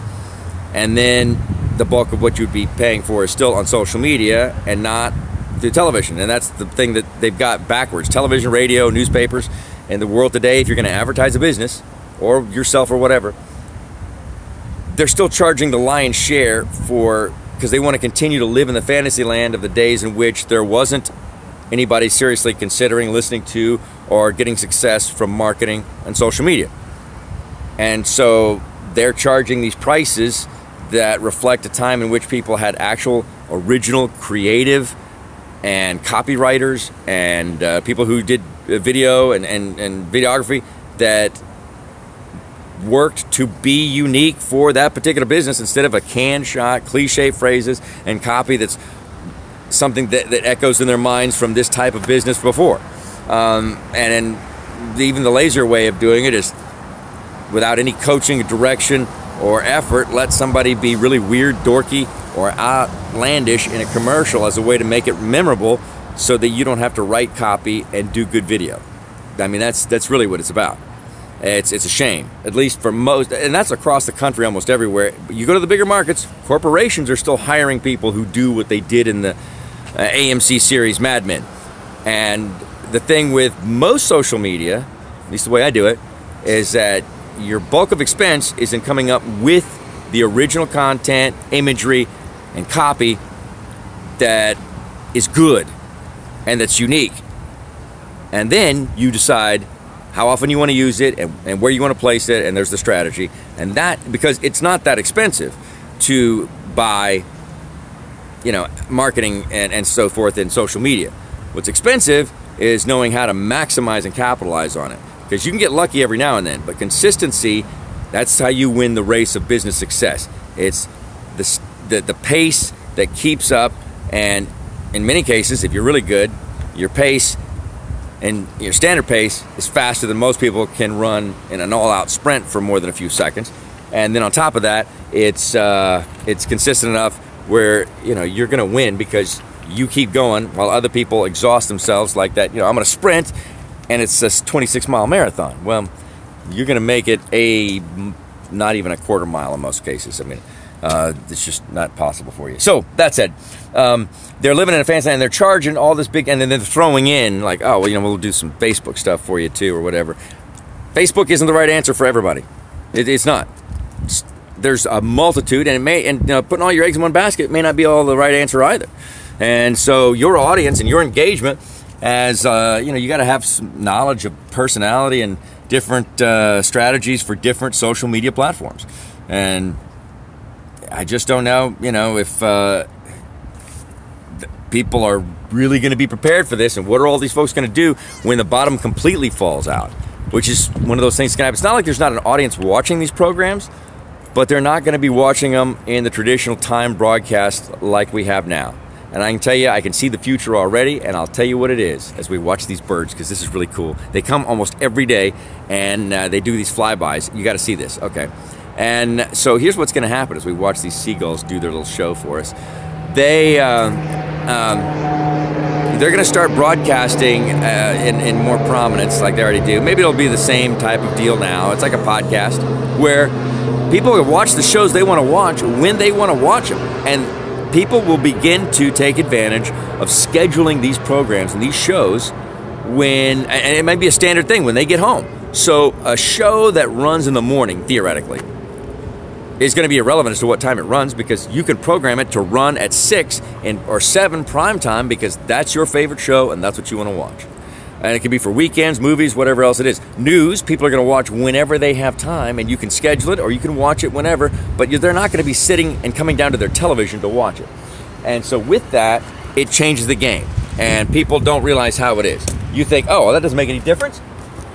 You can just run the same commercials just like you have been, but it'll be recording. It'll be with the recording whenever it runs, and problem solved. Oh, really? So and I would say this to people who thought that in their head until I just pointed out how stupid and ludicrous that was.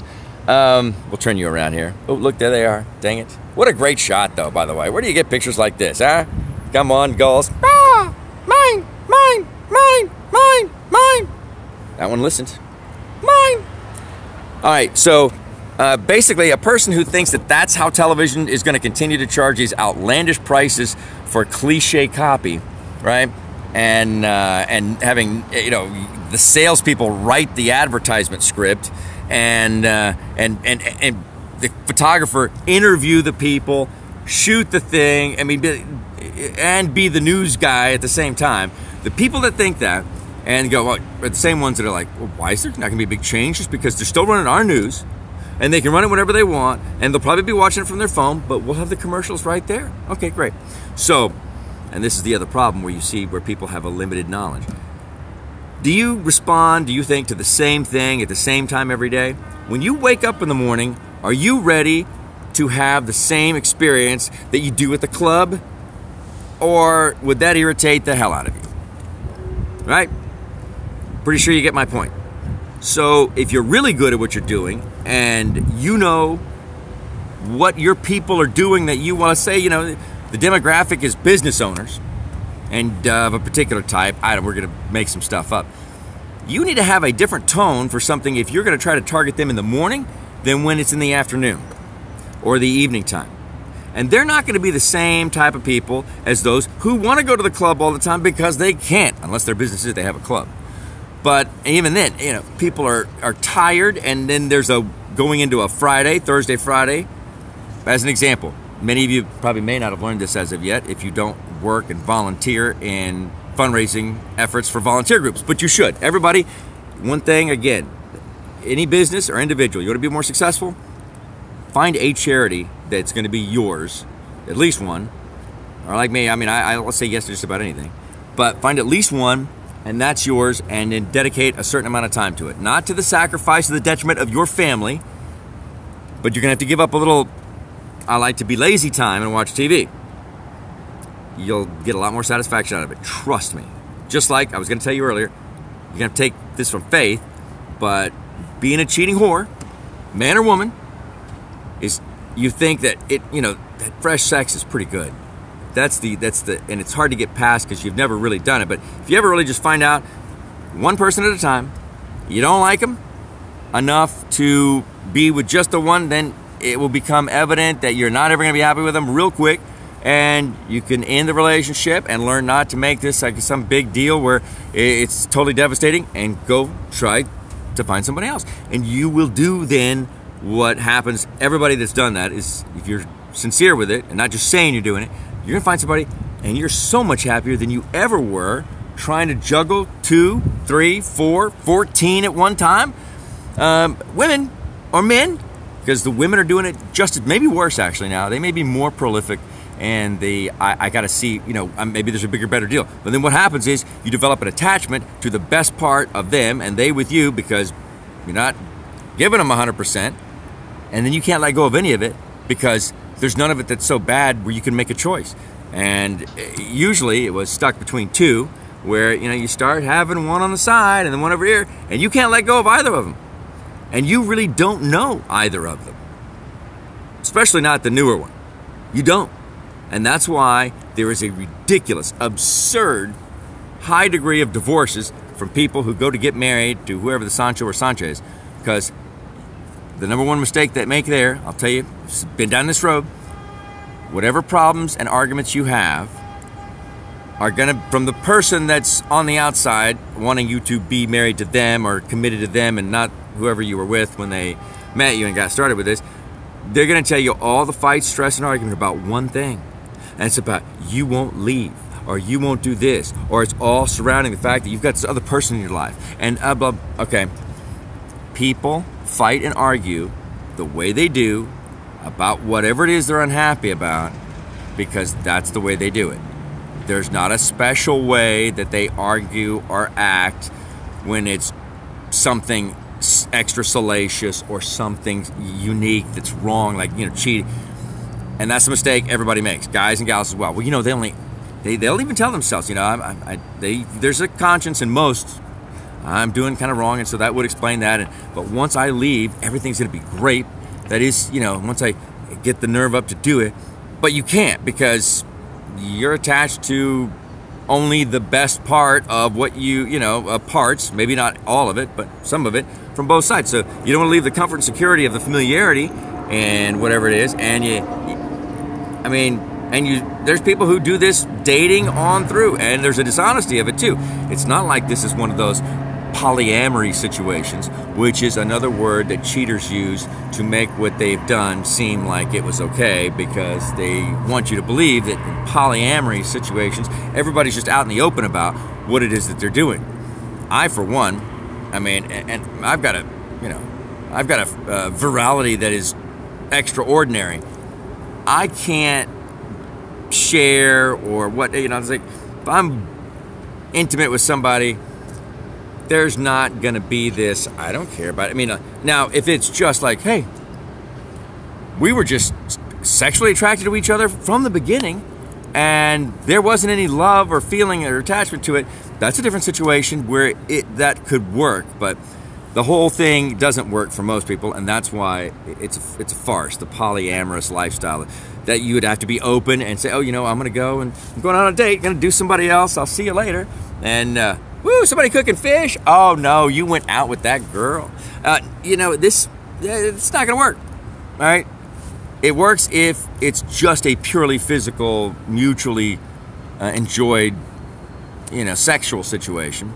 But as a life, that's, unless it was all three at the same time, maybe then. But the whole, just randomly we're out there with, but then it wouldn't be polyamorous. Then it would be a polygamist scenario. That obviously it can work because it worked for thousands of years in human civilization.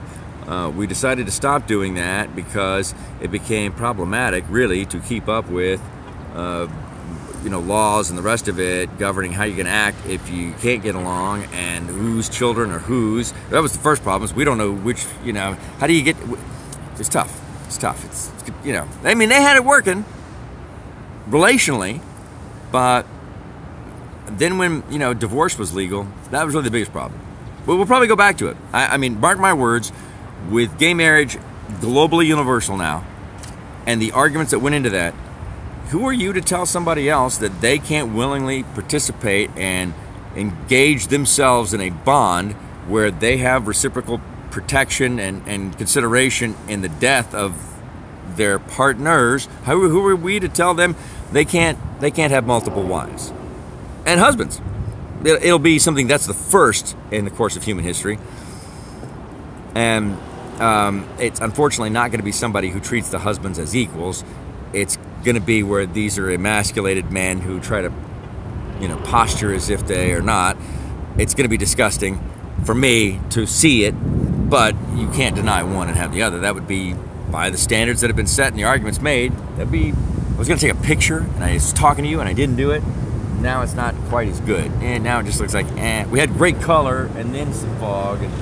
Well, anyway, it's not thing to worry about today. So it's not going to be that hot much longer. I can take this jacket off, but I'm keeping it on because I don't get to wear it that often, and it goes good with the hat, which I don't get to wear that often. So stop fucking around with everybody.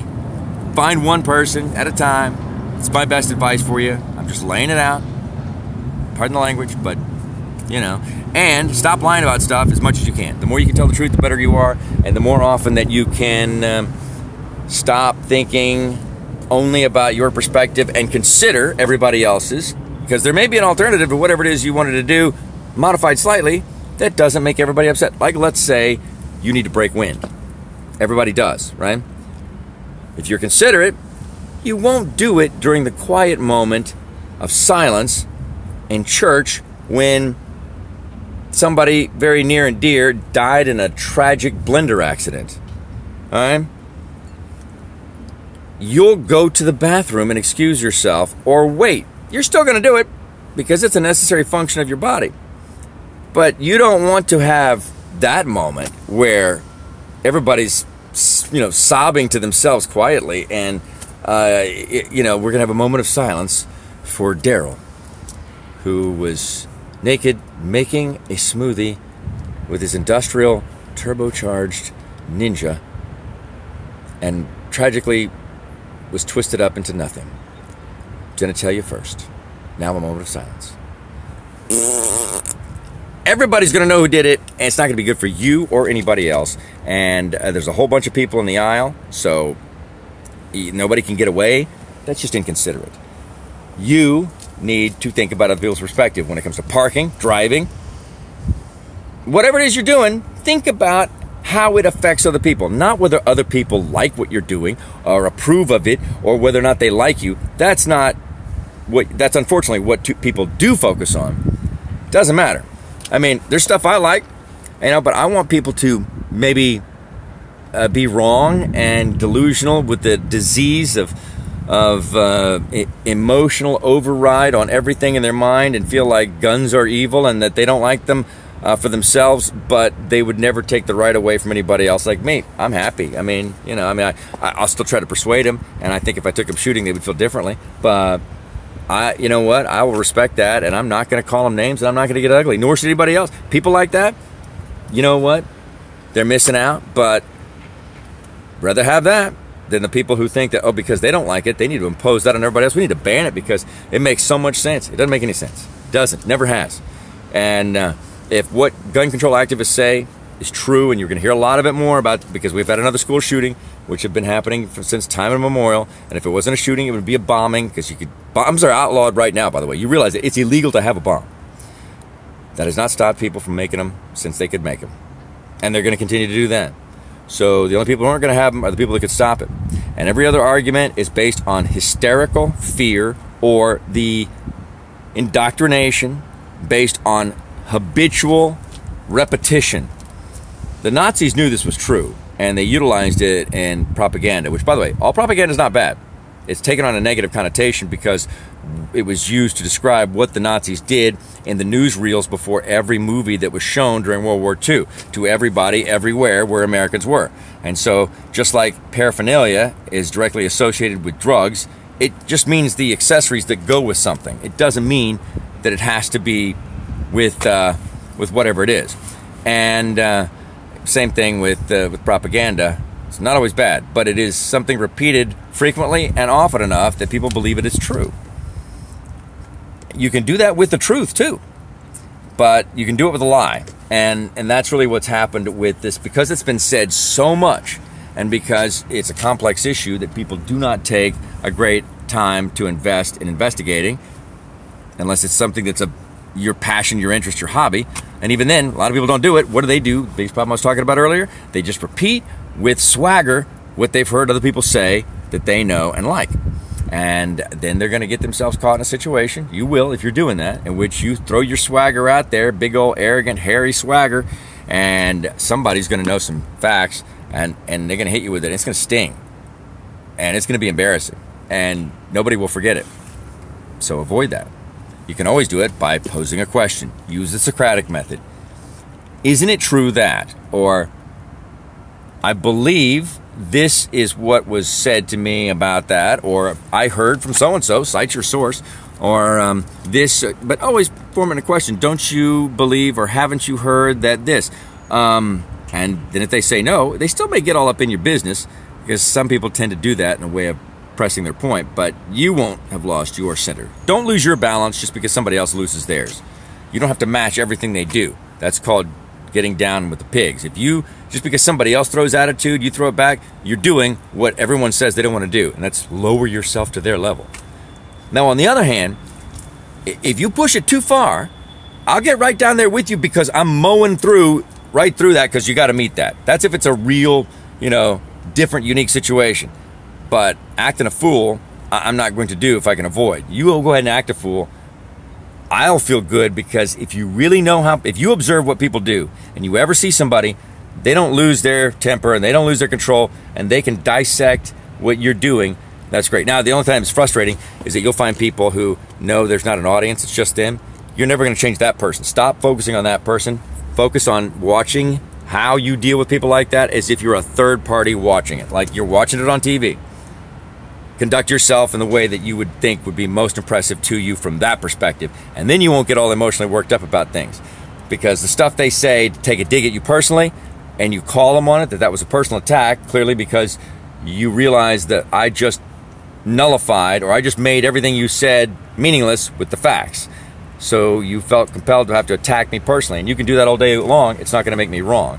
All you're going to do is show that I am right because of how threatened you felt by it. Things like that. And they'll hate you for it, but you won't feel bad at all. In fact, you'll feel really good. What's frustrating is when you run into people who really don't want and were never interested in the truth. It's just manipulation, and they're just going to continue to pretend to misunderstand, pretend to miss getting your point by just a bit, and see if they can't exhaust you by drawing you into repetitive and unnecessary explanations of things that become absurd, and yet you will still try to do it because you feel like you're this close to getting them to see your point, and they're playing you. If somebody doesn't get very clear and simple explanation a couple of times, stop wasting your time with them. They don't genuinely misunderstand. They're not getting it.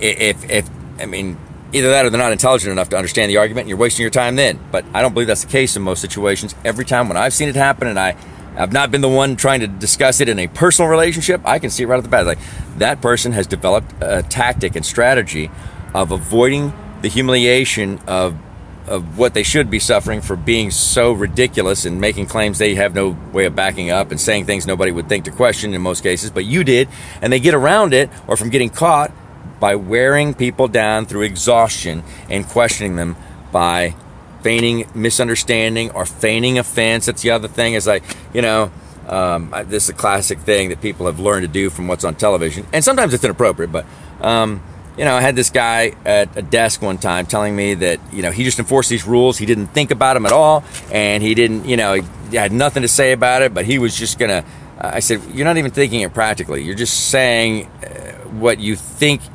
what it reads, but you're not paying any attention to the intent of it. And this really isn't a problem.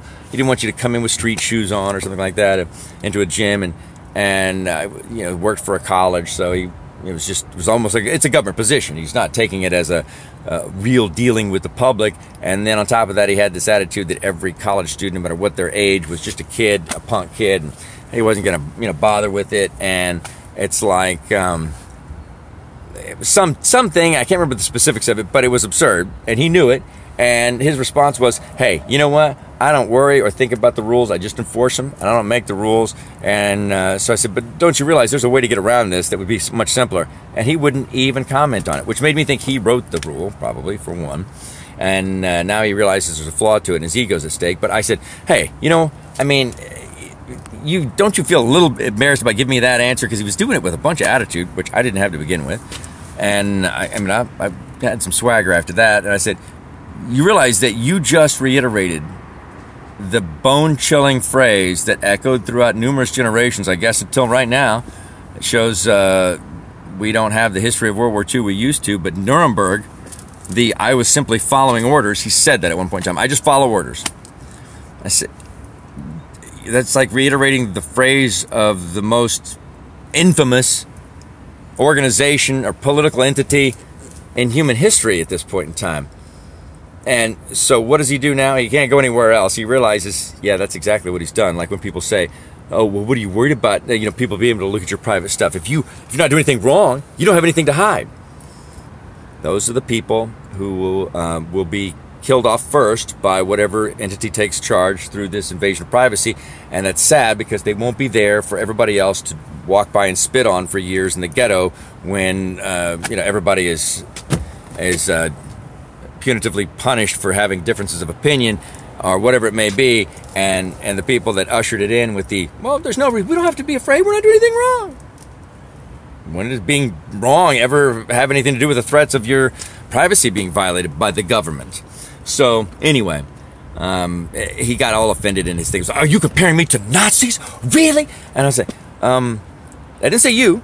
I said, the statement that you made is indeed an exact quote of a phrase that became synonymous with the Nuremberg trials at the end of World War II, holding the Nazi Party of Germany accountable for genocide and the murder of millions of Jews. And that's what they said as a way to eliminate their responsibility. We're not talking about, unless there's something going on behind the desk at this gym I'm unaware of, we're not talking about the murder of people. But we're talking about a standard of accountability. And if you're not intelligent enough to see the comparison and statement, you're just telling me that you're not accountable or responsible for any wrongs with what's being done because you're just following orders. That doesn't alleviate you, nor did it alleviate any of the Germans and Nazis during World War II from being held accountable for crimes that they committed. Murder was still murder. And you know why? And this is something that I don't know most people are aware of unless they have studied the Nuremberg trials. Nuremberg, Germany. And the reason why this is not an unfair punitive measure that forgot about the fog of war or other such unreasonable ridiculousness that we've imposed on our own military and soldiers, with cards that they have to refer to and see a checklist of things that have happened before they can return fire. That's asinine. Whoever came up with the card should have it shoved up their alimentary canal and make it flap like a duck, because you can't. Anybody that's ever even been close to understanding a theory, witnessed it, what happens and what it feels like to be in battle, there's no way in hell you're going to be able to run down a checklist on a laminated card that you've got in your pocket. If somebody shoots at you, you shoot back and you kill them. End of story. And anything else expected of our guys is asinine. We really are not putting the lives of our boys and girls that we depend on for our security. We're not putting their life on their value on their life at all. We're saying any random idiot with a gun in the street in Somalia is more important than our guys. To hell with that. And again, to hell with that. Most of the guys actually said to hell with that anyway. You shoot at me and it comes close anywhere near, and that's still ridiculous. If you're trying to shoot at me clearly and you've got a weapon and we're under attack and you raise it at me, everybody else is going to learn real quick. When you get taken out, don't point your weapon at me. I got a gun. And I'm not here to solve your little misconceptions about Americans or the American military, nor should we expect that to happen. That's somebody else's problem at that point in time. I'm protecting my life and the lives of my men and women. Don't point your weapon at me. I'm not here to make friends and make you love America at this point in time. We're trying to get our guys out alive, and some of you are trying to kill us. You don't want to be mistaken for those? Don't point your weapon at me. I'm not going to wait for you to fire how many times and then this scenario and that. That's ridiculous. But Nuremberg, Germany, at the end of World War II, without exception, this is from the honest responses of Nazis who worked in concentration camps. And there were a number of documented instances, because the one thing the Germans made no exception for was form and order. So everything was documented. They loved keeping records. And I can tell you right now, man, I've left stuff off before. I go, well, I'll remember that. I'll just get the general big stuff. I'm keeping detailed notes and stuff now, handwritten, because that stuff is there when you need it. Anyway, there were many Nazis who were in a position, they were ordered to do something. Turn on the gas these people, machine gun them down, shoot somebody who had fallen behind, and they refused to do it, and they said, I will not do this. This is an unarmed person, and I don't care if they are a Jew or a half human, whatever. They didn't necessarily speak of them in a fair way, but they weren't going to commit murder at the very least, and they saw it, or they weren't going to do things that were wrong. And when they protested, they were not punished, shot, or killed, because that's the thinking that you would have, that the Nazis, if you didn't do these horrible things in the concentration camps, which, by the way, there were many Nazis who were just really wrong about their theory of government and how people thrive, and thought National Socialism was really a great thing, that didn't hate Jews and that didn't go around working in concentration camps. That was the majority of them. But the ones who did were the real evil people, because they had sadists. Most of your civilized Western militaries will never allow war veterans who have been injured and are now not suited for frontline combat to work in a prison camp, for the very reason that they begin to take that constant daily pain and limp or loss of an eye as a means of vengeance out on those that are in the camp. We won't let that happen. Then you still have Abu Ghraib and some places where they got carried away. And I'm going to tell you right now, yeah, you shouldn't be utilizing people for your fun and all the rest of this kind of stuff, but making them do a human pyramid in their underwear, we shouldn't be ruining somebody's life over being stupid, young, and whatever. But it shouldn't happen. But we make it out to be like we did something like they did. And they meaning the enemies that are cutting heads off of reporters like Daniel Pearl and other such things. No, that's in no way in comparison, and that's as asinine as the guy at the front desk of the gym that wanted to distract and derail the point I was making about how ridiculous and impractical this policy was. He realized it, and I'm concluding with his level of unnecessary defense and lack of a grown man who said he served in the military, But once it's a typical liberal emotional response when you bring up something because they said something so absurd that it mirrored exactly one of the most closed-minded lines of thought in human history, which was where the only defense Nazis had for executing people who were innocent and injured, torturing them, military experiments, medical experiments, was that they were just following orders. Yeah, you were given an order, but without exception, Germans routinely refused these orders because they believed it to be immoral. And there was no documentation, sign, or witness that these Germans were demoted or punished in any way. If the Germans they have had a strong heritage in military since it was Germania. They probably didn't have the sensitivity they did back then, but Germany, you realize the reason why there were so many Jews in Germany, it was one of the most open societies in the world. And France used to have all the Jews back in the 1400s, but anti-Semitism rose up. They demonized them for everything, and they were killing them. So they said, we need to find another home. And Germany was like, hey, come on, hang out over here. We'll have some beer and schnitzel. Jawohl. And they said, that's where they went. That's why there are so many names of people of the Jewish ancestry that sound German. Steinberg, Rosenberg, just because they are German names. They came from the places that they were. And then in one small fraction of a second in human history, a person could scapegoat the entire economic depression that was a drastic felt change after World War I from the thriving prosperity that Germans had experienced and enjoyed for many generations. One generation felt a 180-degree turn with ridiculous unemployment, and because of there's a close-knit community amongst people of the Jewish faith, as there has been throughout society, that's how they have maintained as the chosen people, as part of their culture to make sure and you do business and you do things and help out your people of the faith that are a part of your community, your temple, your synagogue. And so they appeared to, and they did, on average, have a higher degree of income than Germany when they had their 24% unemployment.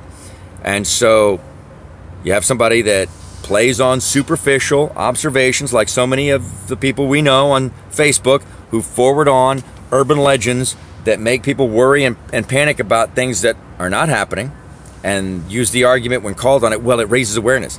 No, it distracts from things that are real that people do need to pay attention to. And like people that pass that on, they create the culture for the infection of someone like an Adolf Hitler to grow.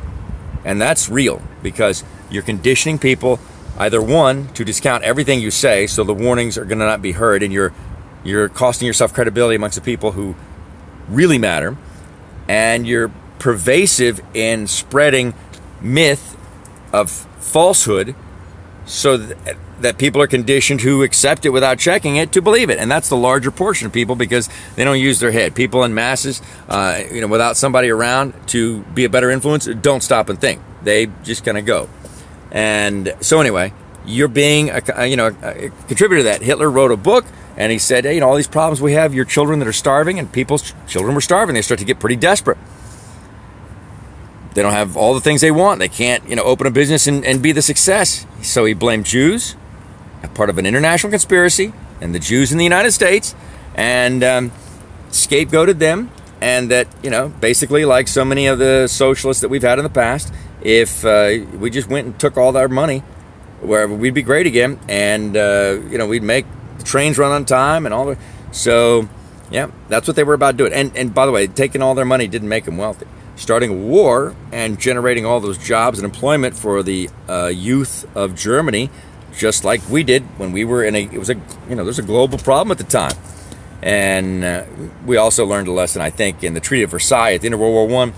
You can't be too punitive. As much as it would be theoretically correct to say you've got to pay for every loss every country has experienced because you started a war that we had to finish, that country, and unless you're just going to take it over, nobody has been able to make that work for very long, or you're going to obliterate them, you can't go making these punitive measures because you hurt their economy so bad. We gave rise in this great idea of making Germany pay back all the countries of the world that had to put together World War I, the good guys. and it stifled them to such a point, and it was such a humiliation. Their military couldn't be anything more than a Boy Scout troop helping old ladies across the street, basically. And they were a proud military country, and we weren't offering any real great protection in contrast like we did with Japan at the end of World War II.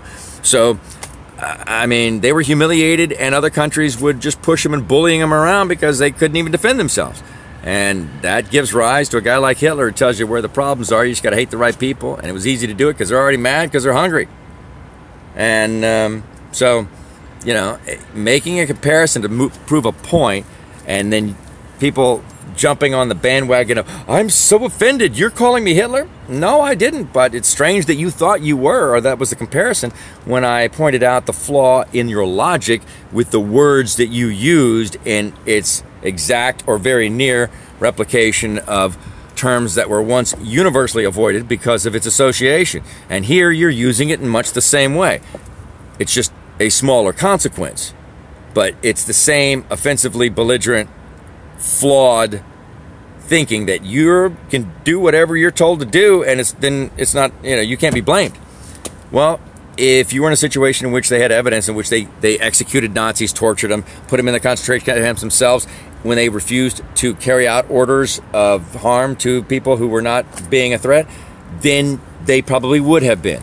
If this guy that operated the front desk had his little shoe policy, a street shoe policy, and he didn't abide by it, or maybe he abided by it. I wasn't asking him to not enforce it, but just if he had agreed that it didn't make any sense, and then he was fired because of that, and then horse whipped in public, and then pistol whipped, and then they pulled his ginger hair out by pinches off his beard until he cried like the little girl that he was, then I could agree, okay, well, it was justified, he had to follow orders.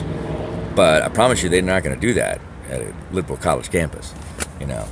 So, I mean, they're open-minded there, right? I mean, they're all about open-mindedness, which is agreeing with them. But if you're open-minded and you agree with me, well, hell, difference. That's a different standard. It's what happens when you let emotions make your decisions. Emotions are for relationships and love. Passion. Logic is for making policy and decisions about what we do as a nation. And I think everybody realizes the truth in that. And even those who are on the other side of the aisle, when they hear that, they know that's the truth. And now they're going to pretend like they didn't hear it and hope nobody brings it up because it's made them very uncomfortable. I feel your uncomfort, your discomfort, because you know that that's true. Emotional decisions, even emotional people will tell you, but you know that you do things because of how much you feel your heart being pulled to that. And it's good to have that capability, but you have to be the one who controls that. You're going to be master of your mind and not let your heart be the master of your mind. Anyway, I got to go. Got to go to work. Got to get some things done. I was late getting started, but I kind of tried to make up for it. Next week, we're on track all the way. You know what I am going to do, though? Because it's now bright enough, and I've been squinting this whole time unnecessarily. I mean, it's hard to find glasses frames. I avoided getting actual prescribed for me reading glasses. Instead, I got these things called cheaters. I'm going to have winners next, and I'm going to have my prescription in my sunglasses, and it's easy to do. It's not as expensive. I thought it would be like super pricey. Nah, I just never talked to the right people before, but as I was telling you earlier, actually, I was saying it on Facebook and encouraging you that this is just not going to work. I got to set this somewhere else. I'm wiggling it around. Normally, I could find a place where it would set, and I'm getting less and less patient with stuff. We're going to set it right here because I'm tired of everything taking forever. I'm going to get a new phone with a fresh battery because this battery charger I have is great, but I have either a cord that's ridiculously too long or I have one that's too short. And the only thing that's working great, sunglasses are fantastic. I'm glad I got the black. I may have to go back and get the gold frames, though. There's something pimptacular about the gold, though, too. But these go with everything. And if you're wearing a black hat and jacket and whatnot, why not?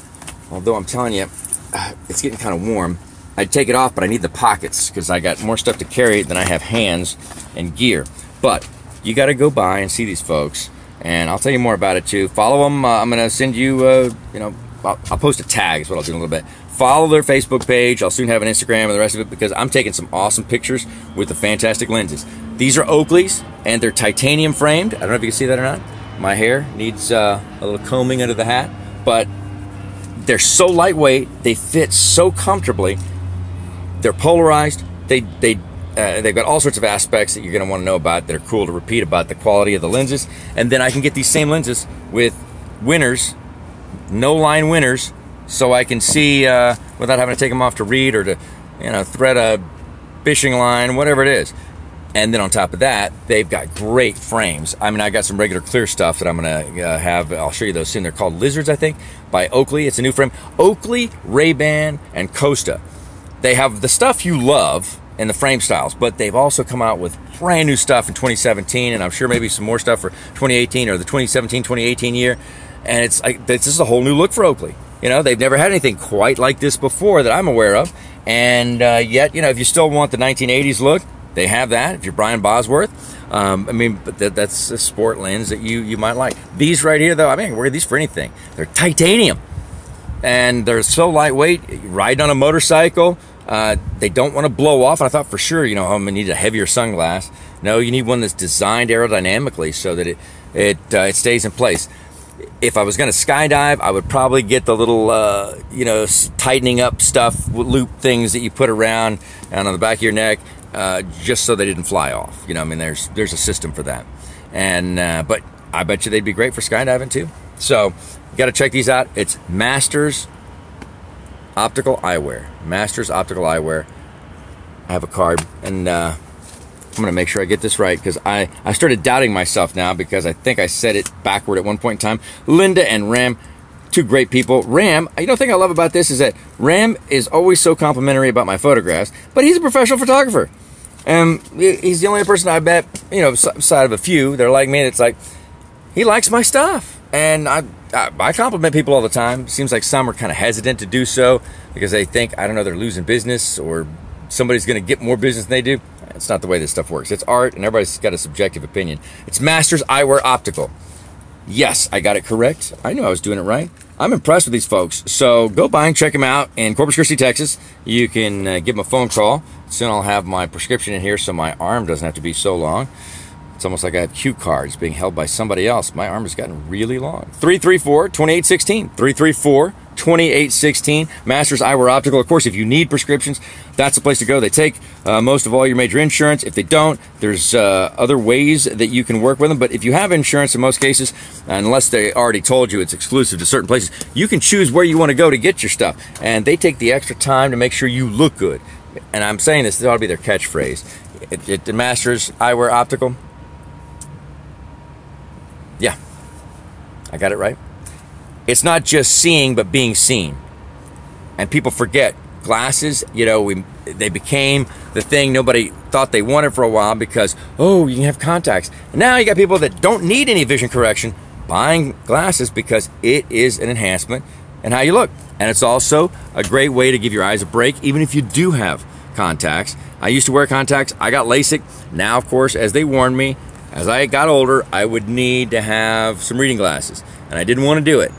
But I didn't know they had no line bifocals where I can see clearly without having to have, and all my distance is great, but I can have that and still be able to look through it without having to take my glasses up and down and get in the way, and being a photographer, that up and down stuff and falling off your face, and then having sunglasses with that same thing so I can use those as one pair. And if I need to lift up to look through the eyepiece, I only have my sunglasses, not my sunglasses, my reading glasses, and then trying to take pictures. It's a fantastic setup, and it's affordable. You got to go by and see them. And again, share this, subscribe, click the bell. I got to go. Ding, ding. Have a good weekend. Make good choices. Do everything I say, and you'll have a happy life. I mean, it's true. I learned the hard way. I'm passing it on to you. I'm not even charging you. So help me get some more subscribers, and we'll have more input and lots more fun. I do love you guys. I'm glad you're coming over and joining and signing up. And I want to see more participation and comments. It's not that hard, and it happens. But, yeah, make good choices. Have a happy weekend. Talk to you on Monday.